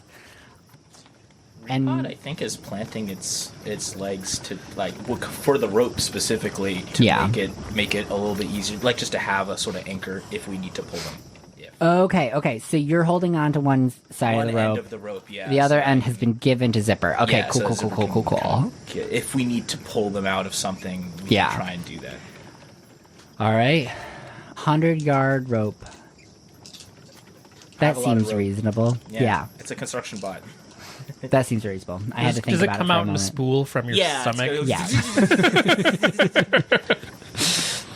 I had to like, shove a couple things to the side in order to get the slot open. But it does, like, once it's open, it's just on spools as necessary. Nice. All right. Maybe Shall I roll? Yes, do that roll. Oh, Trinket, are we doing anything? Trinket is helping Repot with the rope, just holding it, bracing it. Got it. Cool. That's a 10. That is a 10. So, I remember numbers so well. I did so Same. good in history class. So a 10 is a regular success. Oh, hell yeah. So you are successful without taking any damage. So you swim out to this person, and they go, "Oh, thank you so much. I thought I was a goner." I'm gonna swim around this mushroom person a couple times to wrap the rope around, and then I will just push up underneath them to hold them above the water. All right. And then I give a little thumbs up. You just see one jelly hand come up from the water with a thumbs up. Cool. Like Terminator 2. Yeah. So, as you are in the water and you're around this person, you start to notice that the ground here is quicksand. Oh. Casual quicksand swamp. Yep. Casual quicksand swamp. one of Don't those. worry about it. So you realize that that's why they were sinking so far, because the water was only a couple inches deep. But you're like, why are they all the way down to their waist? Because you've been swimming in this couple inch deep water. And as you put your tentacle on the bottom of the swamp here, you start to feel that it does start to sink in, and they are kind of stuck in the mud of the swamp, and y'all are going to have to pull them out. I'm gonna flatten my body tentacles all the way out to give myself as much area as possible don't to sink. hold myself from sinking. All right, gorgeous. So you're just kind of floating. You're on top of the water, which is great. So we don't have to worry about you, but the two people who are holding the other end of the rope, are you pulling them out? What's going Yeah. on? I think that's the first instinct. I think a Repot has a sort of winch that it can use, but it's also helping it along with its actual arms as well, just to try and do what it can to pull as hard as it can, basically. It coils back up, right? Yeah, it closes back up. Yeah, with the winch kind of the rope. And Trinket is also manually hand assisting by helping pull. Gorgeous. So the two of you, I can have Repot do a body with the help of Trinket, which will grant you advantage. Okay, so 3 die. Let's do this then. 10 plus 2. All right, that's a success. So as you start reeling in, there's like the rope tension builds. It builds, and then which was not quite loud enough for the. There we go. Thank you. As they pop out of the quicksand and they start thrashing through the water as they're being reeled in by Repot and Trinket, I'm pulled pushing. to the edge of the swamp. Oh my God! Thank you so much. My name is Shelby. Thank you for your assistance. I really thought I was a goner. Well, glad you're okay. Do you need what happened? How did you get up all the way out there? Well, it happened so suddenly. I was just walking along the road, and all of a sudden, this swamp appeared out of nowhere. It was it was a miasmic event. You know how it goes. Okay. And you can tell, like, they're shaking from having sat in this miasma for all of this time. They're still, like, coming down from the panic of almost dying. Query. Duration? Basically trying to ask how long they've been there. Well, it's been like a half an hour. And they grab one of your appendages and they just start shaking it profusely. Thank you, thank you, thank you. And they go up to Trinket. Thank you, thank Which you. one? Sorry, they go no. up to Dazzle. Thank you. I don't know what on the horse. Anyways, Zipper. Thank you. Yeah, Zipper has made her way out of the water, but she I don't know what the word is, but she just kind of oozes out of the water a little bit until she reconstitutes herself into a girl shape and puts all of her helmet and stuff back on. Like when you see a beached jellyfish. Yeah, exactly. Yeah, you're very welcome. That was weird. It was like quicksand. There was whoop. It was like a swamp on top of quicksand. Truly not a natural event. Ever happened like that. Gotta be a miasmic thing. What happens all the time in D&D? Quicksand underneath a swamp. Underneath the swamp. I've heard of Quick slushy mud. Really? Why? quick mud. Why am I all southern all of a sudden? Because I was kind of southern. Now we're all kind of northern. Oh no! But yeah, it was weird. But you're safe now. Good job.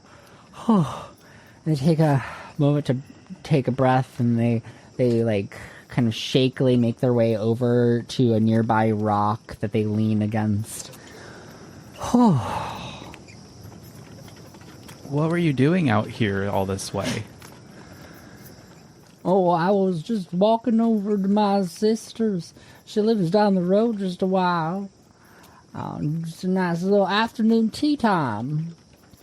I was making my way back. It's about 4 o'clock right now. I think. Is it 4? She looks at her watch. Yeah, it's 4 o'clock. The watch still works after. It's a waterproof watch. It Yeah. was a diving watch. watch. There we go, don't worry yeah. We have about those it. in the Emerald Bay. We have lots of them. That's fair. It's Yeah. very Makes a lot of common. sense.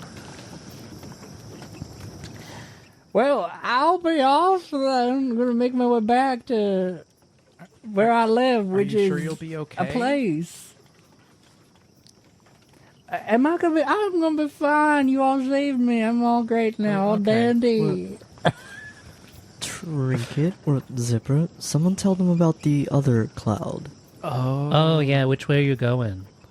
Oh, well, I'm going to be going down past Tine. I live just south of Tine. Oh yeah, so there's another one of these, but it's not as scary. I mean, it's weird, but it's not as scary. But it's just a bit sticky on the road. So maybe if you just don't take the road, just curve around the road a little bit, and I'll point out on our map where the miasma was. I think Repot is still kicking itself for not creating a path through that's safer for people to traverse. And I think maybe Repot offers like another, like basically a pair of stilts for them to use in order to kind of get back, just because they're like that is, it's been bothering them, right? That there's some kind of thing on the path that people can't traverse, and that it hasn't actually like fully accommodated yet. But I think Repot basically hands out basically these sort of stilts, the stilt attachments, but it could basically work on feet as well. With it adds like a set of ropes onto it, so you can like strap them to your feet basically, and offers them as a way to help them get back basically through it. Oh dear. Well, how dangerous is it? I don't want to walk through any more swamps. It's not really dangerous, right? Don't say it's It's dangerous. just sticky and Just kind really of, sticky. yeah. Oh, More of alright, an that doesn't annoyance. sound too bad. I can deal with sticky. Yeah, just like don't fall down. Yeah, and once you get out of it, it dissipates rather quickly. I mean, I'm pretty sticky myself. And they Oh. place a hand on their cheek and they pull it away, and it's just like a little bit of goopy residue. that Oh, pulls away. maybe your stick will like counteract the other stick. Maybe.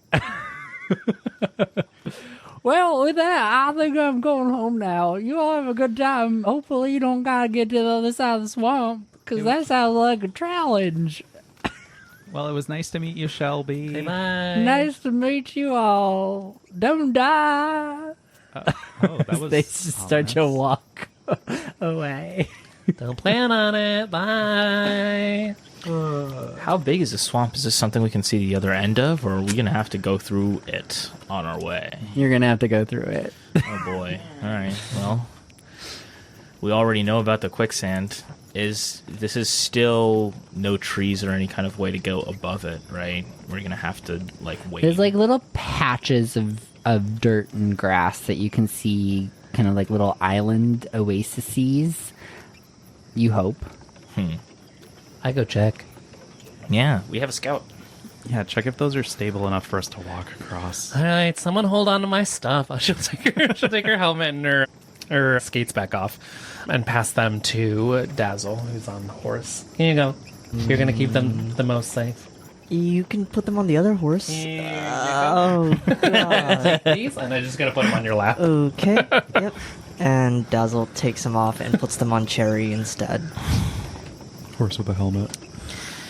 So I'd like to essentially scout the terrain that's underwater and see, like, are there hard patches that we could walk through? I think Repot gives you like a set of those like kind of like flags that you can stick down into place to mark what places are safe and which ones aren't. It just gives you like just a handful of them basically that you can kind of stick where you need to. Because Repot is very much like thinking about how we're going to get horses across this.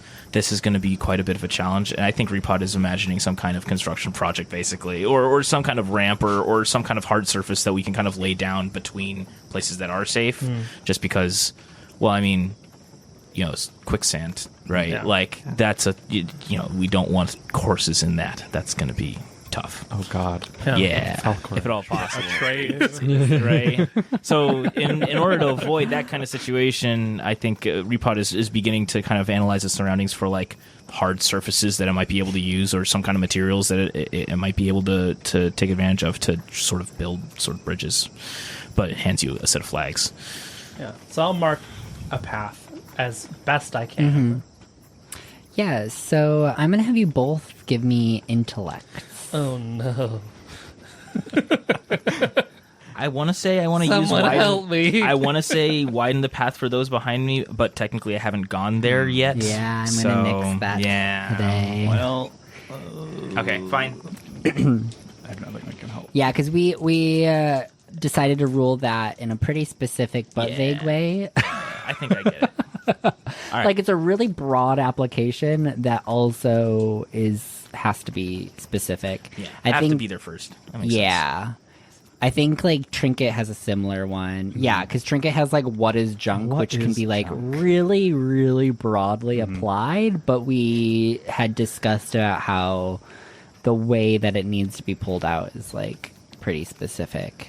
And I think, oh, actually, you know what? So does, what is it? Dazzle Bright. Oh, because Beginner's you have luck. beginner's luck. So it's like anytime you do something for the first time, which could be lots of things, but it's a specific application. Fair. So Well, I guess I just roll without advantage. Yeah. Good luck, everyone. 10. 10 is a success. 6. Oh, no. A 6 is going to be a failure. So, No. I believe that's just a regular schmegular failure, but let me double check my... Because I'm never going to remember numbers. I need to just paste this somewhere. 6 or less is just a regular failure. So, this is going to be fun to roll. So, basically, what's going to happen is Zipper starts going around tapping the various sections of ground, or what they think to be ground. And it's like, yeah, that's solid enough. Starts putting flags in places, and they're swimming around the various islands. And they're placing the flags in. And you're seeing that they're putting a good number of flags, and they do make their way over to the other side of the swamp. And we're just going to say the swamp is really long, the direction orthogonal to where you're traveling, but not so wide that we're going on for miles. Because it's a challenge, y'all. This is the challenge. So, makes it all the way across with flags. That task is done. Repot, you said you got a 10? Yeah. All right, so 10 is just a regular success. So you start, like, surveying the area, and you notice that there's, like... Because we talked about that boulder earlier, so maybe there's also a tree next to the boulder. A fallen limb has just, like, been laying in the grass there. You have some supplies of your own. Yeah, I've and got rope especially. I think any place that I can, like, put something that's above the swamp and then attach rope between it so people can sort of, like, climb across, I think might. But the thing is, that's not going to be useful for the horses, is a thing. It's also very long. We're not going to climb the whole way. No, it's true. Yeah. So it might be just for a matter. That's just like, that's a good point. How am I going to... Is there any kind of, like, thing that somebody could walk on, basically? I didn't bring the branch with me. I think it's still a guitar. But that's not going to be long enough to go there's like a big limb. Like there's a big log. Oh, okay. Like a relatively large log that you could lay across certain sections that are further apart, harder to ford. I think so. I think I'm going to end up finding that and you know, lifting it and adjusting it. Basically, it'll be like bit by bit, like we take it one bridge at a time, essentially, and then I have to, like, lift it and, like, move it over to someplace else and then we all ferry ourselves across. Horses doing their very best. I'm sure we might have to, like, lead them carefully. You know, it's slow going. I imagine. It is only a couple inches of water minus the quicksand that was somewhere in the middle-ish area. Lord Maybe knows there's more patches later. Yeah. We're not That's what the quite flags are sure. That's what the flags are for, I guess. Yeah. Yeah. I definitely did that well.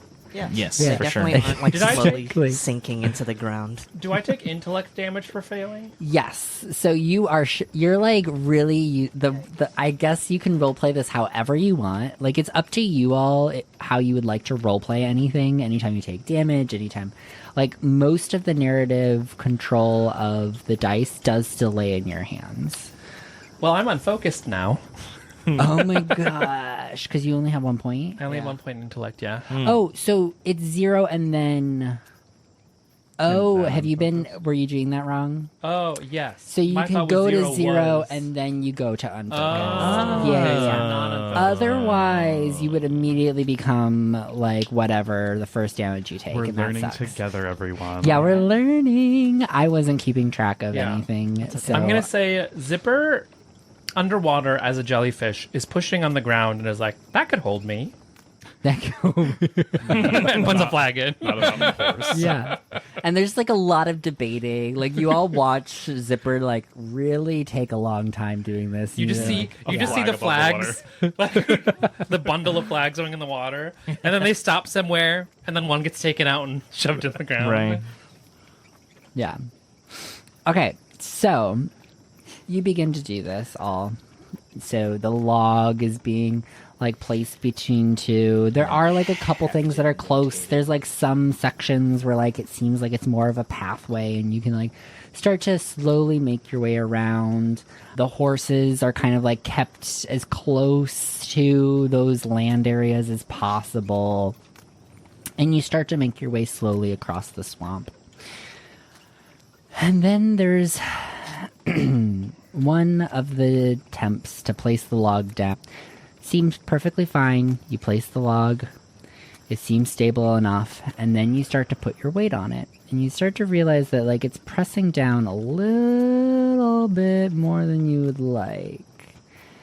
And you all continue to go down this log until splash. One end of the log just splashes into the water. There's a drop off there. Whatever land Zipper had found was more so just a pile of detritus floating and collecting in the water that felt stable from the outside but collapsed under your weight. And so with that, who's kind of leading the effort? I mean, I would say Repot probably. Okay. Just to make sure that it actually is safe. I think Repot is used to going first for these kinds of things anyways, just to like make sure that everything is set up properly. All right. So Repot, as the other end of the log collapses into the water, you are going to start. You're going to be flung off into the water, and so now you're submerged in the swamp. And because you're a robot, we're just going to pretend that you're all water. I'm waterproof. It's a construction bot. They have to build in the rain. So we really don't have to worry about those types of things. That would be so mean. Sinking. You hear assistance, and then it falls into the water. Like limbs are flailing. There's a lot of splashing happening as it tries to, like, get any kind of purchase on the ground. Is it deep where Repot lands? Is Repot sticking out of the not water? Really at first, until you start to feel yourself sinking. Oh no. I think Repot is maybe frantically trying to get at the rope winch. The rope winch was put away, like once we figured that out. I think Repot is trying to open up that like compartment again, just to try and, like, if it can, it's hoping to like toss the rope out so that somebody can try and grab onto it. And I think that's probably what its play is going to be, is like, somebody quick, reel me in. So that's what it's going to try and do. Is open up the rope container. Trinket is going to be riding. You have Veronica, right? I have Cherry. So Trinket's going to notice this and just be like, oh gosh, okay, the horses are strong. They were workhorses. They can help pull them out. We need the rope. Repot, please hurry. Just panic. Yeah, Repot's banging on things and trying to get it open. Of course, there's like water that's kind of slowing down its movements. That it makes it a little bit slower as it's trying to kind of open things out. Dazzle, Zipper, what are you all doing? Zipper is going to cling to Repot. Like, you just feel like a splat as she like wraps all of her tentacles around you. Well, maybe not all of them. She wraps like a few tentacles around you and then spreads out to try and give you more like body leverage. Also, I'm gonna, with consent, I'm gonna try and weasel a tentacle into your rope compartment and push it open from the inside. Oh, there we go. Yeah, that'll help. Yeah. All right. Of course. So, Zipper, I am going to have you do a body roll. Okay. And we're going to do our first compulsion. So you have a compulsion called Need a Hand. I do. And I am actually going to compel that, as you are responding so quickly to somebody in aid that you are not thinking clearly. You are not assessing the situation. You're offering help. So roll with disadvantage. Disadvantage. Yeah. Incredibly rude. Oops. That's a 8. All right, an 8 is a sacrifice. So you are successful. You wrap yourself around Repot.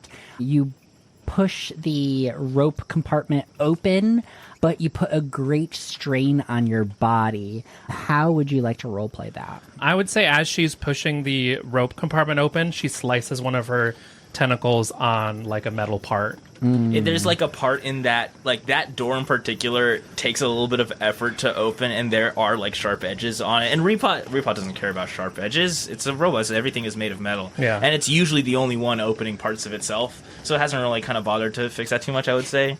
And normally, like, it requires like a couple of whacks, or it's like it's stuck, like you really have to pull on it. And so I think, as Zipper tries to get it open, that makes a lot of sense, I think. All right.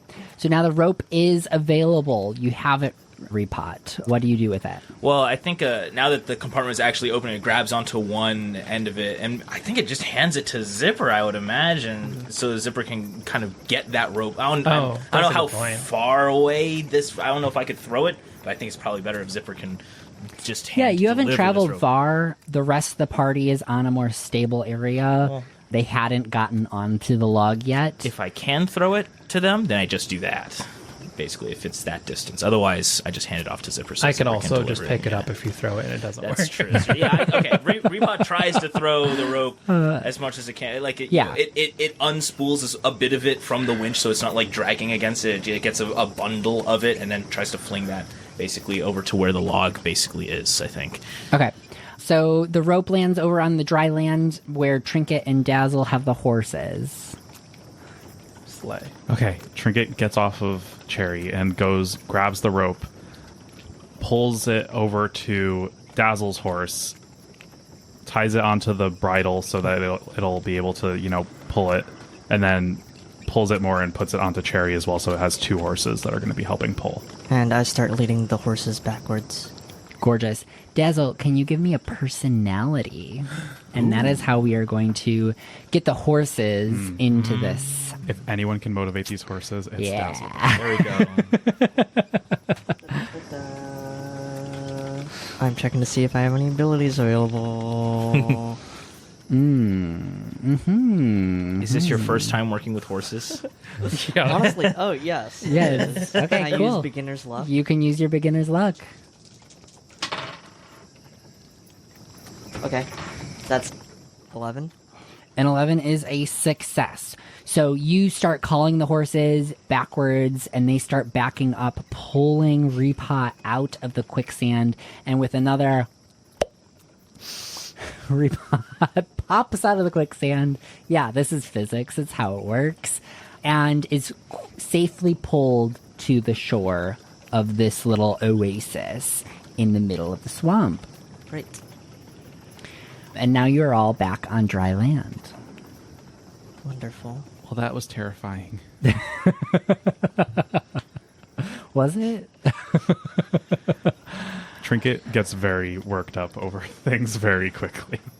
You are also in the middle of a miasmic field, so you're feeling the effects of fear again.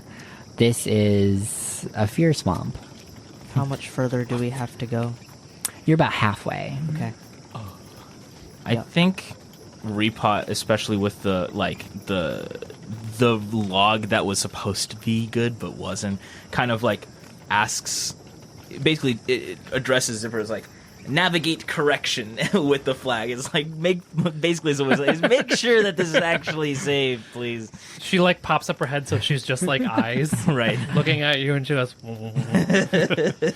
and then All right. I guess I'll attempt to do a better Yeah. job at Give flag me another placement. intellect roll. Oh no, I'm gonna be Just hurt. double check, basically. Yeah, this is something that could overfry your brain. It does, I think. Oh, no. 6. Yeah.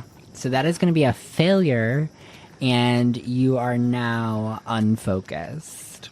So I will let you roleplay unfocused however you would like, but you can no longer do anything that requires an intellect roll. You kind of are just like spent. This is like when you have that mental battery just completely depleted, and you're just like, I have to lay catatonic on the couch. Yeah, so she has this bundle of flags, but she isn't placing them anywhere. You just see them like swimming around at this point. She doesn't even stop. She's just kind of very like distracted by all the little things in the water. I don't think she knows where to put them. Replot. Yes. I guess. Like, Have you heard of snowshoes?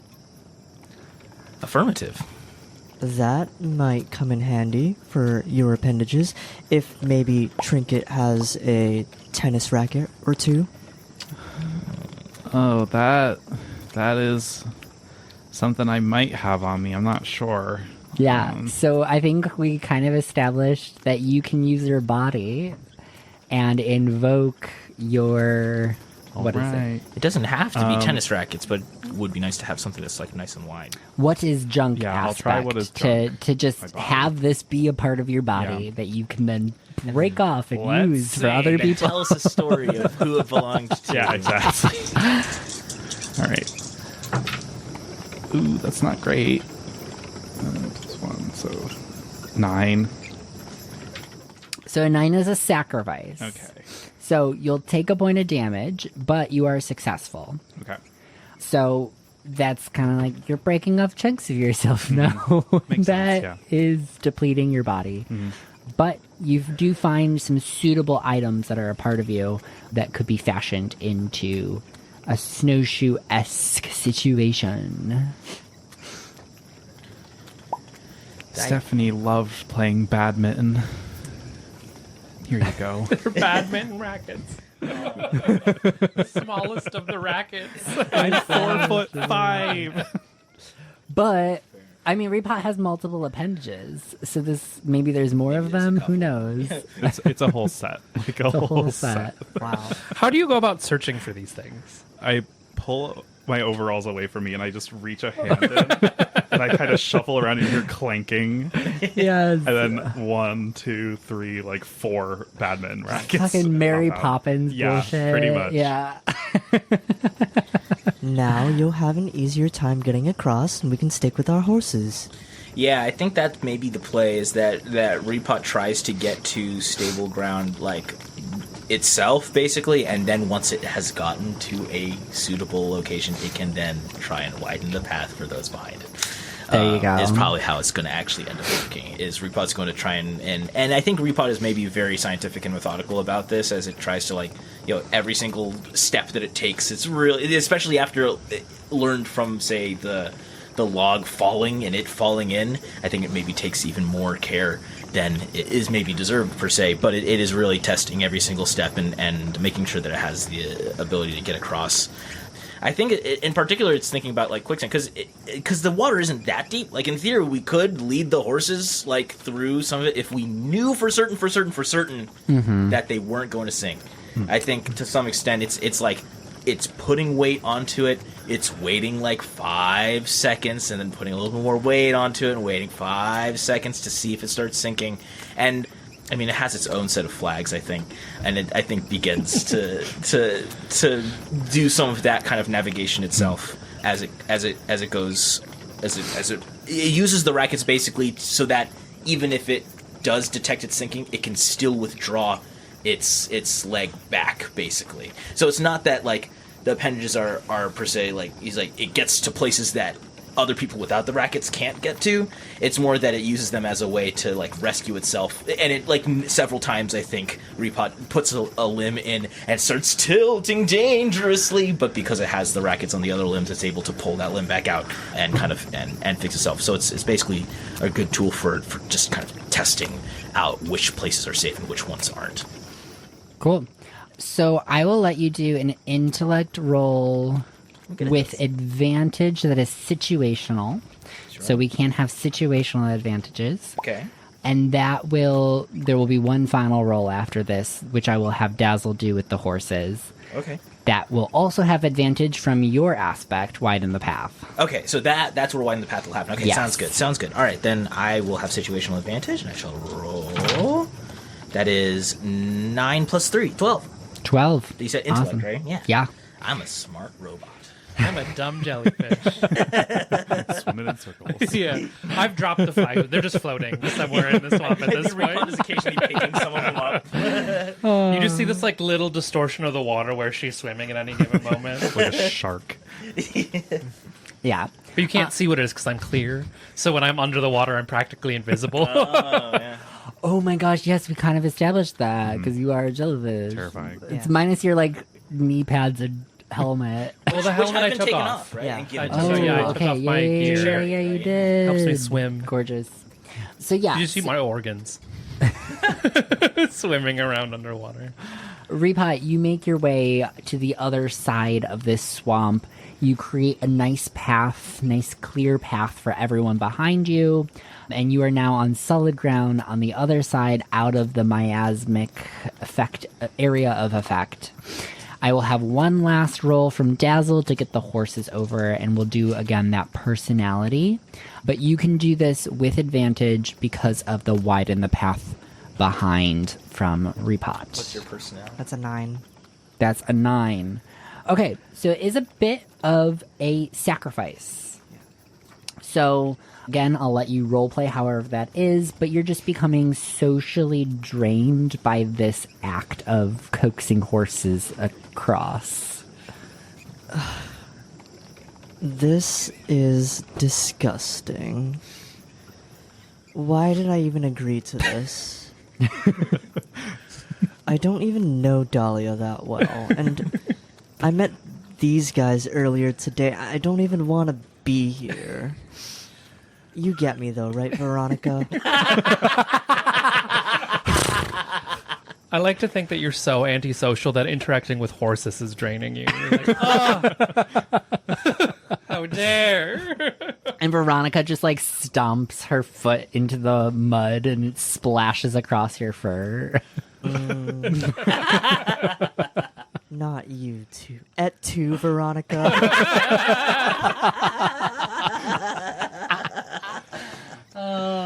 But you do manage to make it across the swamp with all of the horses. Everyone is safe on the other side. Challenge is complete.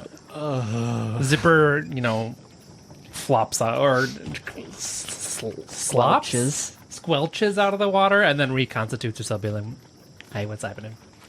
Where What were happened? you? What? I was here. I was just swimming around. Yeah, but what happened to the...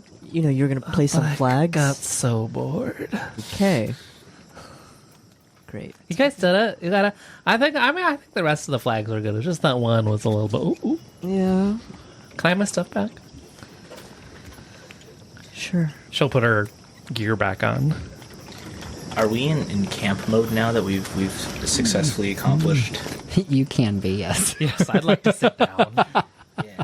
I'm a little more intelligent. Take a breather, everyone. Can we just do camp like an infinite number of times? Like Yeah. Any... All it is like you're taking a break. Okay. So unless you're like under duress in the middle of a thing, like Sure. you can just take a break. Sounds good. Does someone want to take a look at my tentacle? And you see that she has a tentacle that has like a big gash in it. She doesn't bleed because I don't know. I don't know if jellyfish bleed, audience at home or on your little devices. But yeah, I think. Do we have just like a bandage? Let me check. I'm gonna try checking to see if I have like a first aid kit or like a little tin of bandages. Yeah. And just a reminder, you automatically recover 2 points of abilities and 2 points of attributes. You can spread however you would like. yeah, I put that into intelligence, and I'm still down to body. So Gorgeous. Okay, figured that cool. one's the easier one to help me Alright. with. Can't make me smarter. It was Doug got snake eyes. It was a 7. Funny. A 7. So yeah. it's a sacrifice. So it's basically, so this is where like healing kind of gets balanced a little bit in the system. Because a lot of times it's just trading points. The reason we did that is to reward certain archetypes that are a little bit more support focused. I think I would say that Repot in particular notices the gash as like a failure of its own, right? Because like that was specifically because of like the tears, The little puppy dog eyes. yeah. Because that is something like where somebody tried to do the thing that if Repot had actually properly maintained that door of the rope thing, like this Yeah. wouldn't have happened, right? Like if it had not been rusted shut and didn't require, X amount of knocks and whatever in order to actually set. And also there's a sharp edge on that thing, which Repot has never had a problem with before, but now realizes is a problem, right? I think Repot takes maybe finally a little bit of time to actually make sure that door opens properly and maybe like tries to sand down the edges of the door to try and avoid this from happening again. And I do this specifically so I can get myself a point of harmony, as it sort of fixes a piece of itself that has been neglected for a while. Is the Gorgeous. Yeah. one of those tokens? Oh yeah. Thank you. What thank happened you. with the healing? Does somebody heal me? Yeah, Dazzle's gonna do something as well. Yeah. Okay. I can't find it. Well, but- so Trinket, you had gotten a sacrifice, right? Yeah. So it is was- successful. It heals Zipper that point, but you take a damage as I a don't want to result. Trinket. Okay, that's fine, I guess. If you don't want to heal Trinket, that's okay. So, so it kind of was just trading points at that.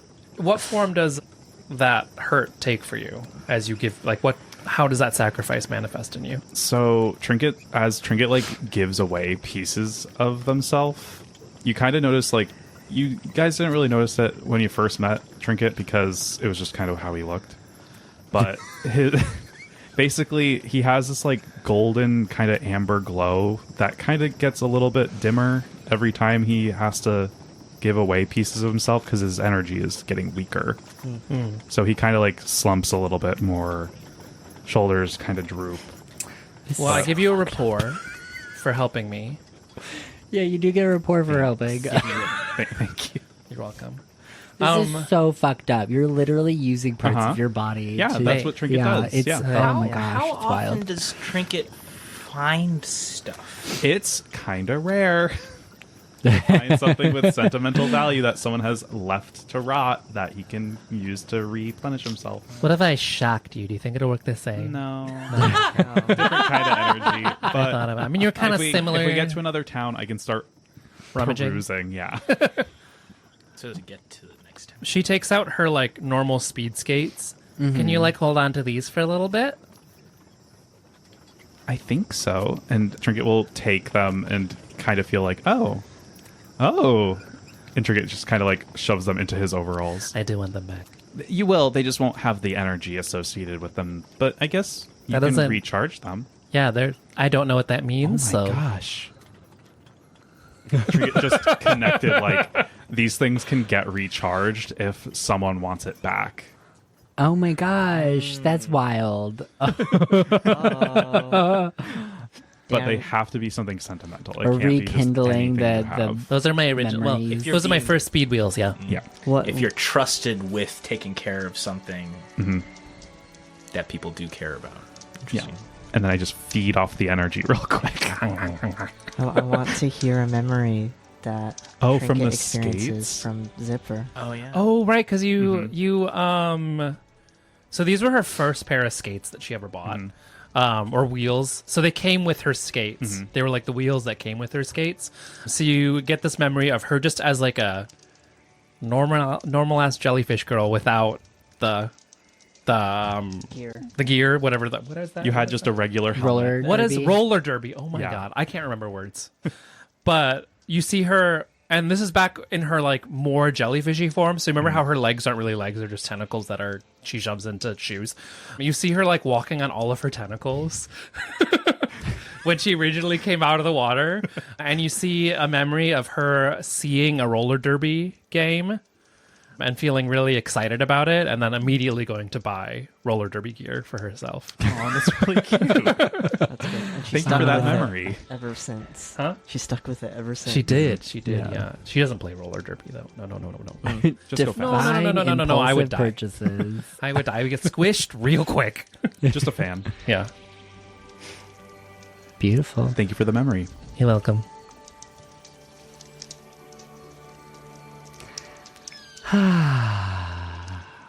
Oh, do I have to roll something to give Trinket a point of body back?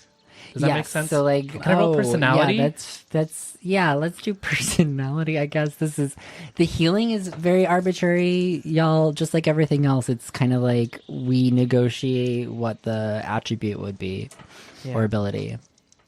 I'm You can trying to look at also my- we also have like kind of we actually haven't touched on the heart, voice, and mind too much.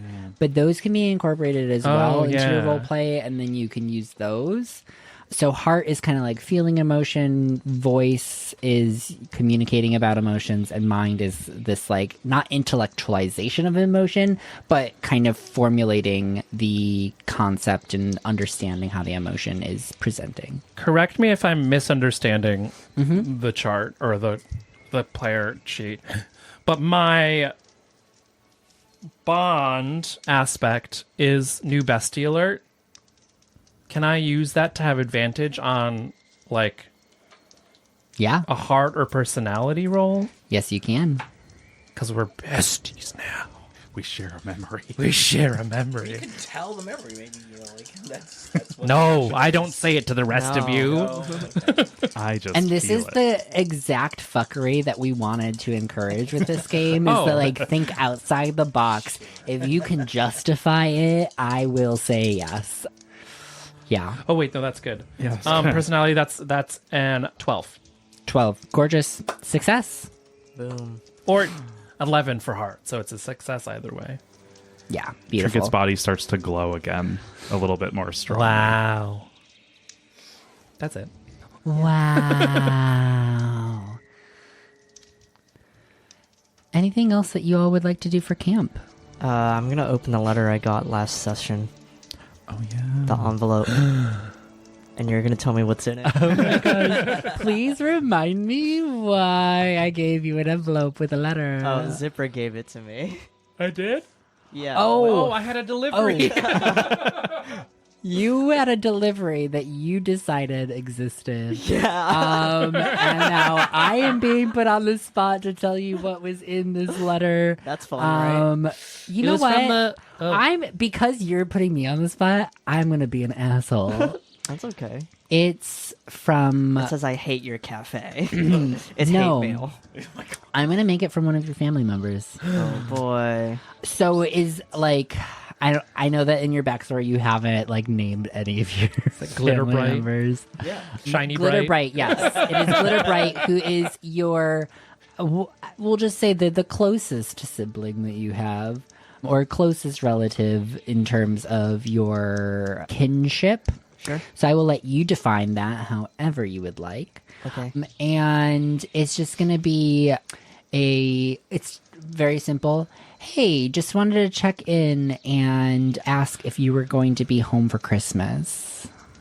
Christmas, a Christian holiday. Christmas? In Wow. this our manufactured world. I haven't made up all holidays to talk to you all about it. Fair. I can't we wait do for not have Halloween. advanced lore in this world. It's pretty bare bones lore. Just no. It's not actually Christmas. It's just Christmas, where we Celebrate celebrate a guy Chris. named Chris, Yes, Yeah. we who, give who it. built a really, really awesome musical instrument like way back, And that gave we out always- presents. Yeah, and gave out presents. And we always celebrate Chris. Yep. You know, once Christmas, a year yeah. by playing that instrument that he made. We're Like adding giving it to the wiki. Christmas. Christmas. And that is how I will run lore in this game, is that we just establish it, I add it to the Shit wiki, and we up. move Oh, on sorry, I with our cursed. lives. Well, it's fine. Tim did earlier. That's true. Shit. Whoa. Okay. And then we also said this was Glitter Bright. Yes. Yes. Yeah. I wiki. look. That's Brite, by the way. Yeah, I'm gonna spell it correctly this time. Thank you very much. I'm blaming it on spell check. Every time I try to type it out, it corrects because everything is automatic nowadays. Yeah. I turned off autocorrect a long time ago. Is just there because of another that. family of Brights that is Bright? Yeah. And we hate them. The Bright rivalry? Oh man. Yeah. So yeah, you open that letter and you read it. That's what it says. Just I'm like ask me not about gonna Christmas respond to in it. the middle of July. And instead, I'm going to give it to Trinket and say, "Here you go, Tinker. I don't need this." Oh, this has a lot of energy attached to it. Are you sure you want to give this up? Yeah. Okay. Trinket doesn't actually add it to himself. He puts it in the pocket of his overalls to keep for if Dazzle wants it later. Aww. That's so sweet. Nice. Or as a snack later if Trinket needs it.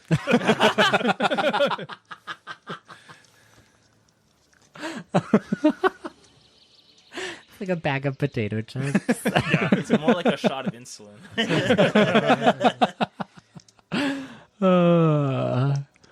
All right. Anything else in camp? I think that's it for me. I think Repot has finally finished like sanding off that little sharp edge, and that's it.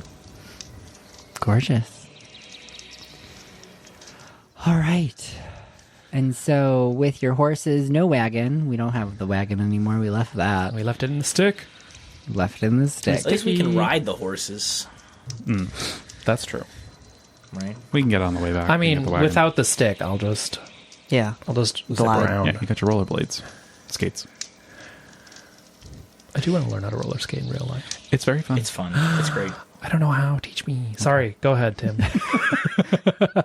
No, just go. Have a side conversation about learning to roller skate. I'm sure everybody's Sorry, going to have fun Trinket was talking with about that. Yeah, switch our roles. Trinket wants to learn how to roller skate. Zipper knows how. There you go. Perfect. Gorgeous. It's incorporated in this world. We justified it. It's on the wiki. It's on the wiki. We'll do lessons at camp sometime. Oh my gosh. All right. So with that, I am going to say that we are getting very close to arriving in Chorus. So you know at this point that you're probably going to be arriving early evening in the town of Chorus. And so the sun is not quite on the horizon. We're in the depths of summer, so the sun sets pretty late. But you are starting to notice that it's getting lower in the sky. We're well past the midday sun. And you start to hear the sound of crickets building as you're starting to dip into the evening. It looks like it's going to be another beautiful sunset, gang. Don't you just love this time of year? Yeah, that's nice. Oh, okay. It's all right. Affirmative. Well, one of you seems a little bit more enthusiastic than the others, but that's okay. It's me, isn't it? Sure.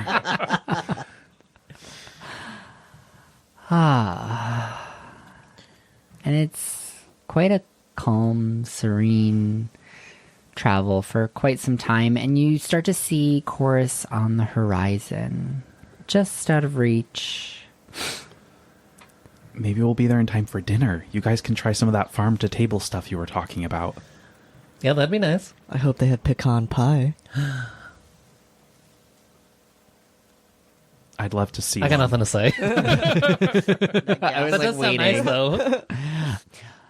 And as you're rounding one of the particularly tall hills and the rolling hills, you start to notice a fog creeping down from the top of the hill to your right.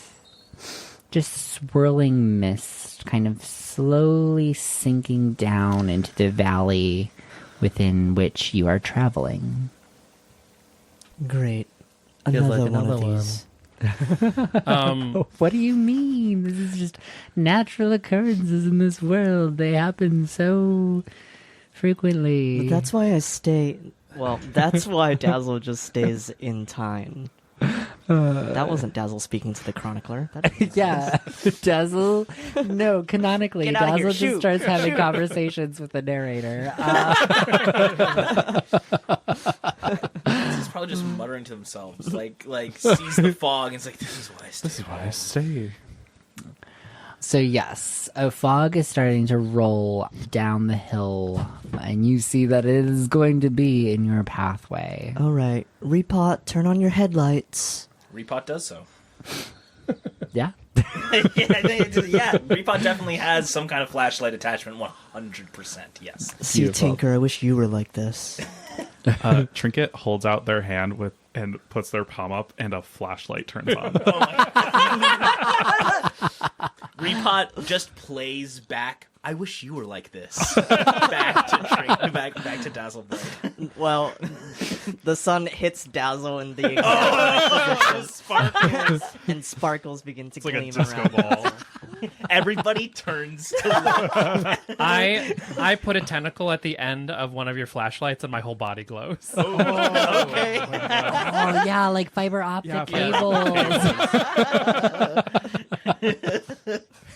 Your whole body. So a massive shining group of strangers is going down the road into this fog. Yes, and as you step into the precipice of this wall of fog that has built alongside the road, again you start to feel that wave of fear wash over you.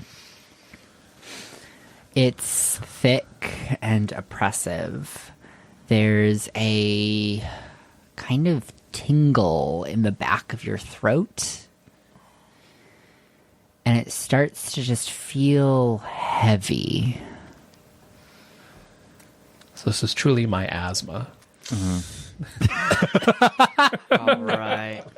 That's enough. You of had to that. do it at least once. You mean twice? It's true, a tickle at the back of your throat. But on yes, now. it's a pressure that you can feel all around you. It's almost like it's pressing down on you as you make your way deeper into this fog, this glowing party. Yeah. Maybe the light is like reflecting off of the fog. Actually, Yeah, makes I it was going to say, harder does for the us. light does the light help us Yeah, or? we've turned on our brights, and it's actually hurting us a little bit. Yeah. I mean, so like with fog, we've all been there where like some light is good, but like the brights, that just reflects back into your eyes and you're like, ah. So yeah, you're probably fine because it's like a flashlight and some robot headlights. I say, but if I dissipate the light with my body, does that help us see? You diffuse the light. Probably, exactly. actually. I'm more of a glow. Yeah. I think Repot also is maybe relying more on its other sensors than the camera input at this point, especially when visibility gets low. I think Repot is like turning up the gain on the microphone and like doing some more like scanning, like radar and stuff like that. That it's relying on a little bit more, I think, as it makes its way through. Ooh, do you hear anything? Do I hear anything other than us kind of walking and going over the road, which might be a little bumpy? Is there anybody else, or what do I hear? Yeah, it's pretty quiet. There's the sound of the crickets that are starting to chirp in the brush alongside the road. You hear the sound of your footsteps on the dirt, a path before you. There is this like kind of ringing in your ears, almost like a tinnitus situation. Very faint though, not overpowering. But no, there doesn't seem to be like anybody else in the area or any other like critters or anything. Just a fog that is getting progressively thicker and thicker. Well, if I had to breathe, this might be a problem. Oh, the same. How you doing, Dazzle? Everyone looks around confused. The doing narrator is perfect. confused. No, I do have to Per breathe. usual. That's not fair. But probably it's not as oppressive as if I had lungs. I mean, not drink, but you do drink water. You breathe in water, so Yeah, that's true. humidity. It's sort of like a filter breathing. I don't know how jellyfish breathe. Do jellyfish breathe? Someone answered me this at home. in the chat. Yeah. Does jellyfish breathe?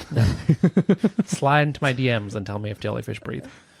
What a weird DM to get. I really hope somebody does. So yeah, you're feeling this pressure. The fog is getting thicker. It's thick fog. So the fog is getting thicker and thicker and thicker, and your vision is getting worse and worse and worse until the point where you can only see maybe an arm's length out in front of you, or appendage length for some of you, out in front of you. It's still fairly easy to stay on the path. It's a road. You can tell when the edge of the road happens, it turns to grass. And so you can continue on in the same direction, but it is starting to get a little weird. Weird how? Well, Great question. it's a very thick fog that happened quite quickly and seems to be very localized. You hadn't noticed any other fog on the horizon. You had previously been able to see Chorus. And it's definitely miasmic in nature. You're starting to feel your heart racing. You're feeling that pressure placed on you from the fog. And that wave of the jitters is starting to hit you. But we're still able to walk along the road. Yeah, you're still able to move freely. May as well. Just keep going. Yeah. I don't like this one. Push through. Does anyone need a hug or to hold hands? Yikes, dude. I'm already attached to your flashlight. You're holding my hand. Anyone else need to hold hands? I'm on another horse. We already have 2. Yeah, but I'm on Veronica S, and you're on Cherry. I You think established I'm that walking earlier? with Cherry now. I'm just Okay. holding her reins. Sure. If Maybe- you want, you can lay across them. Maybe Repot is taking a turn on the horse, so it doesn't have to, so it can keep up. I mean, just keep going. Yeah. Until something happens. Okay. Until something happens. Who's in the lead? Probably, Probably Zipper. Oh, Zipper probably with me. me behind. All right, Zipper. Yeah. How well are you paying attention? Decently well. I mean, I'm glowing. Yeah. Okay. I'm looking forward. So as you were leading forward, all of a sudden, you notice just before you hit it, a wall. Ah, wall. Nice. What'd you say? Oh. There's a wall. And each one of you, in your own time, comes face to face with this wall. I know. Ooh, wall. What's the wall made of? It's like a smooth stone. Like all one piece of stone? Like Yes. a slab? Oh. Yeah, Repot's like tapping on it to try and understand what it is. Is it like, and I go down to the bottom to see, does the road meet with the wall? Like the road that we were walking on? Is this like a wall that just kind of appeared in the middle of the road? Oh, or yes. did we get off of the path No, somehow? it is just as you like examine where it meets the road, it is just like a smooth wall just directly jutted into the road. Huh. Is there a large, comically drawn Wile E. Coyote tunnel on it? No. There could be. Somebody starts drawing one. Can we see the top of the wall? Not through the fog. Or the sides. Is Yeah, it sides. does it feel infinitely long? I don't know how you feel infinity. Well, I mean, can we see the edges of it from the road, or will we have no. to like You're wander? at the point where the fog is so thick you can only see at Oh, your right. appendage length. So you look to either side of you and you see fog. The wall goes off into both sides. Yeah. If you would like to just trail along it, you can continue on towards the edge of the road. I think Repot does want to do that. Also, Repot, I would say, is now, it's still relying on more of like a radar sonar sort of kind of sensor thing. I think it can see a little bit further than everybody else can. I think Repot is going to try like going off the road a little bit just to see if it can find the end of this wall or if it just keeps going forever. All right. So repot, left or right? Right. All right. Rust Bucket, it might be a good idea to leave some blips so that we can hear where you are, just in case no one gets lost. Oh, like Like, when. Oh, like just it's like on like so Repot is just regularly like saying yeah, a just a little ping. boop. Yeah, okay, yeah, so you can hear how far away it is. Fair enough. That's smart, actually. I like that. Yeah. All right. So you start boop, boop, boop. I can't hit those high pitches. Yeah, thank you. And so you start feeling along the wall. You're walking off towards the right side of the road. And you do make it to the edge of the road where you feel grass beneath your appendages. And just beyond the edge of the road, you think you see to the left a bit of a shadow of an opening, just far enough off the out of sight where you can't make it out clearly. But you do think the wall, at least, is broken there, if it doesn't end.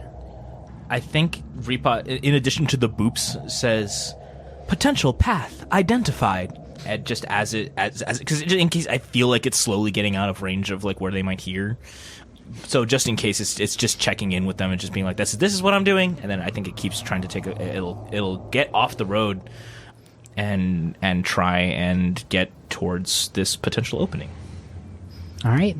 So you make your way, and it becomes a little clearer and clearer, and it is indeed an opening in the wall where you can now see the wall continues further beyond, but there is a clear opening. Can I peek through it? Like, what's on the other side? Mm-hmm. Is it just more of the road? Yeah.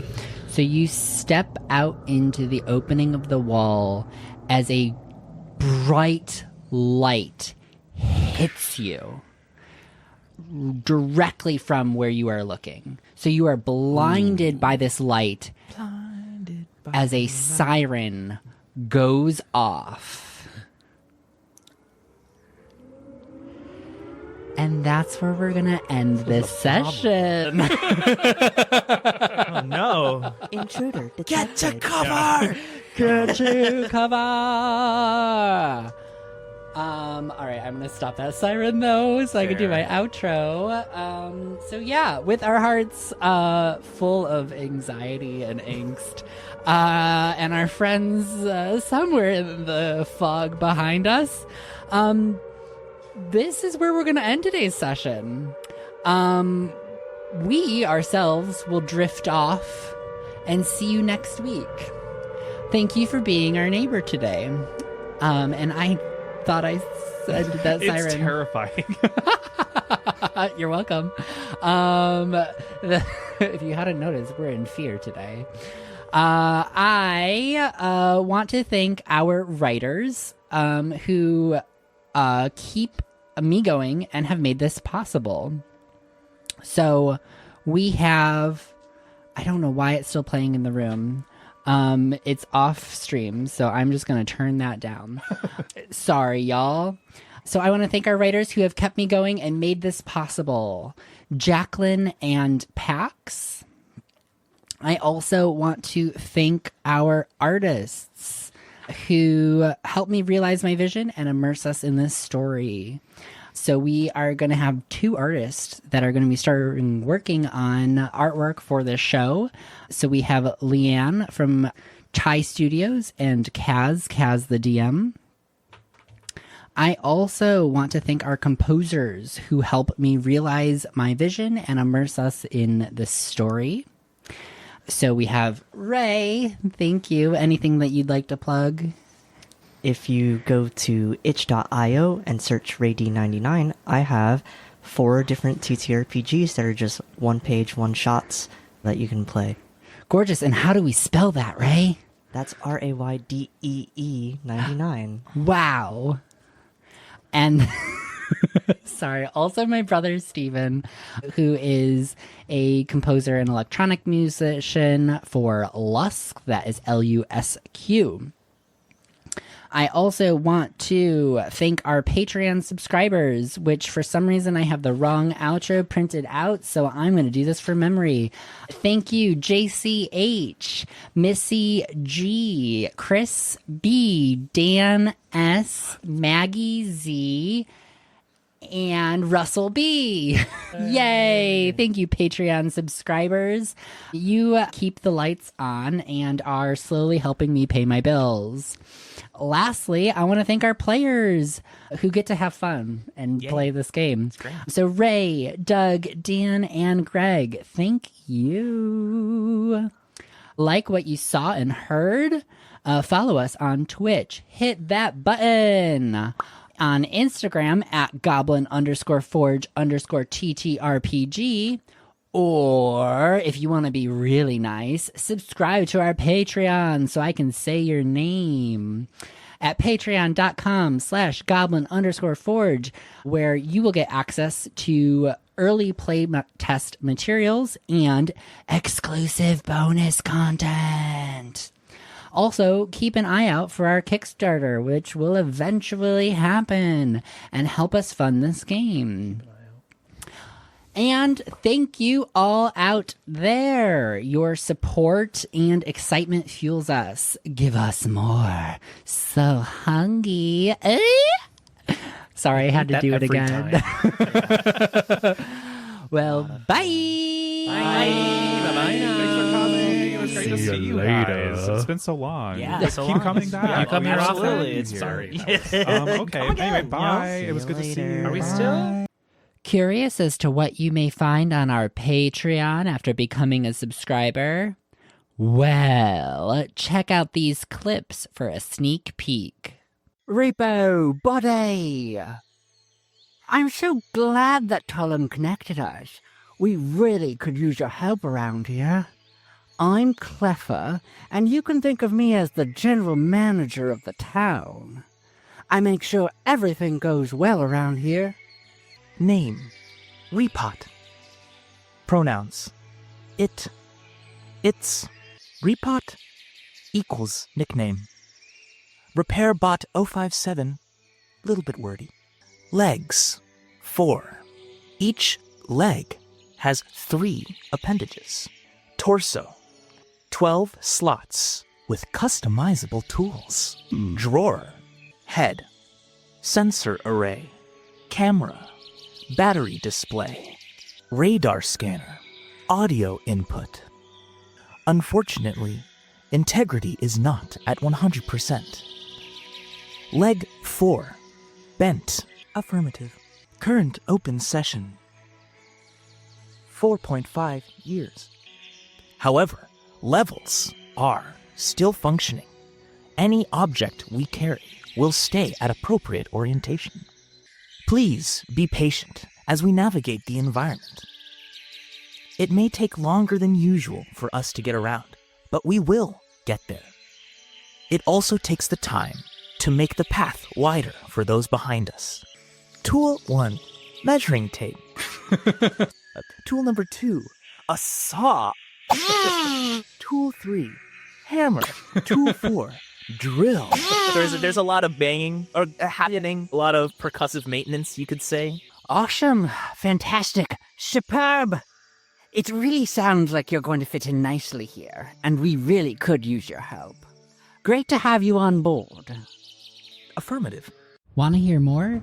Check us out on Twitch at twitch.tv/goblinforge. Bam! We are playtesting this material every Sunday, live on Twitch. Hurrah! 1 to 4 p.m. Eastern or noon to 3 Central. Woo!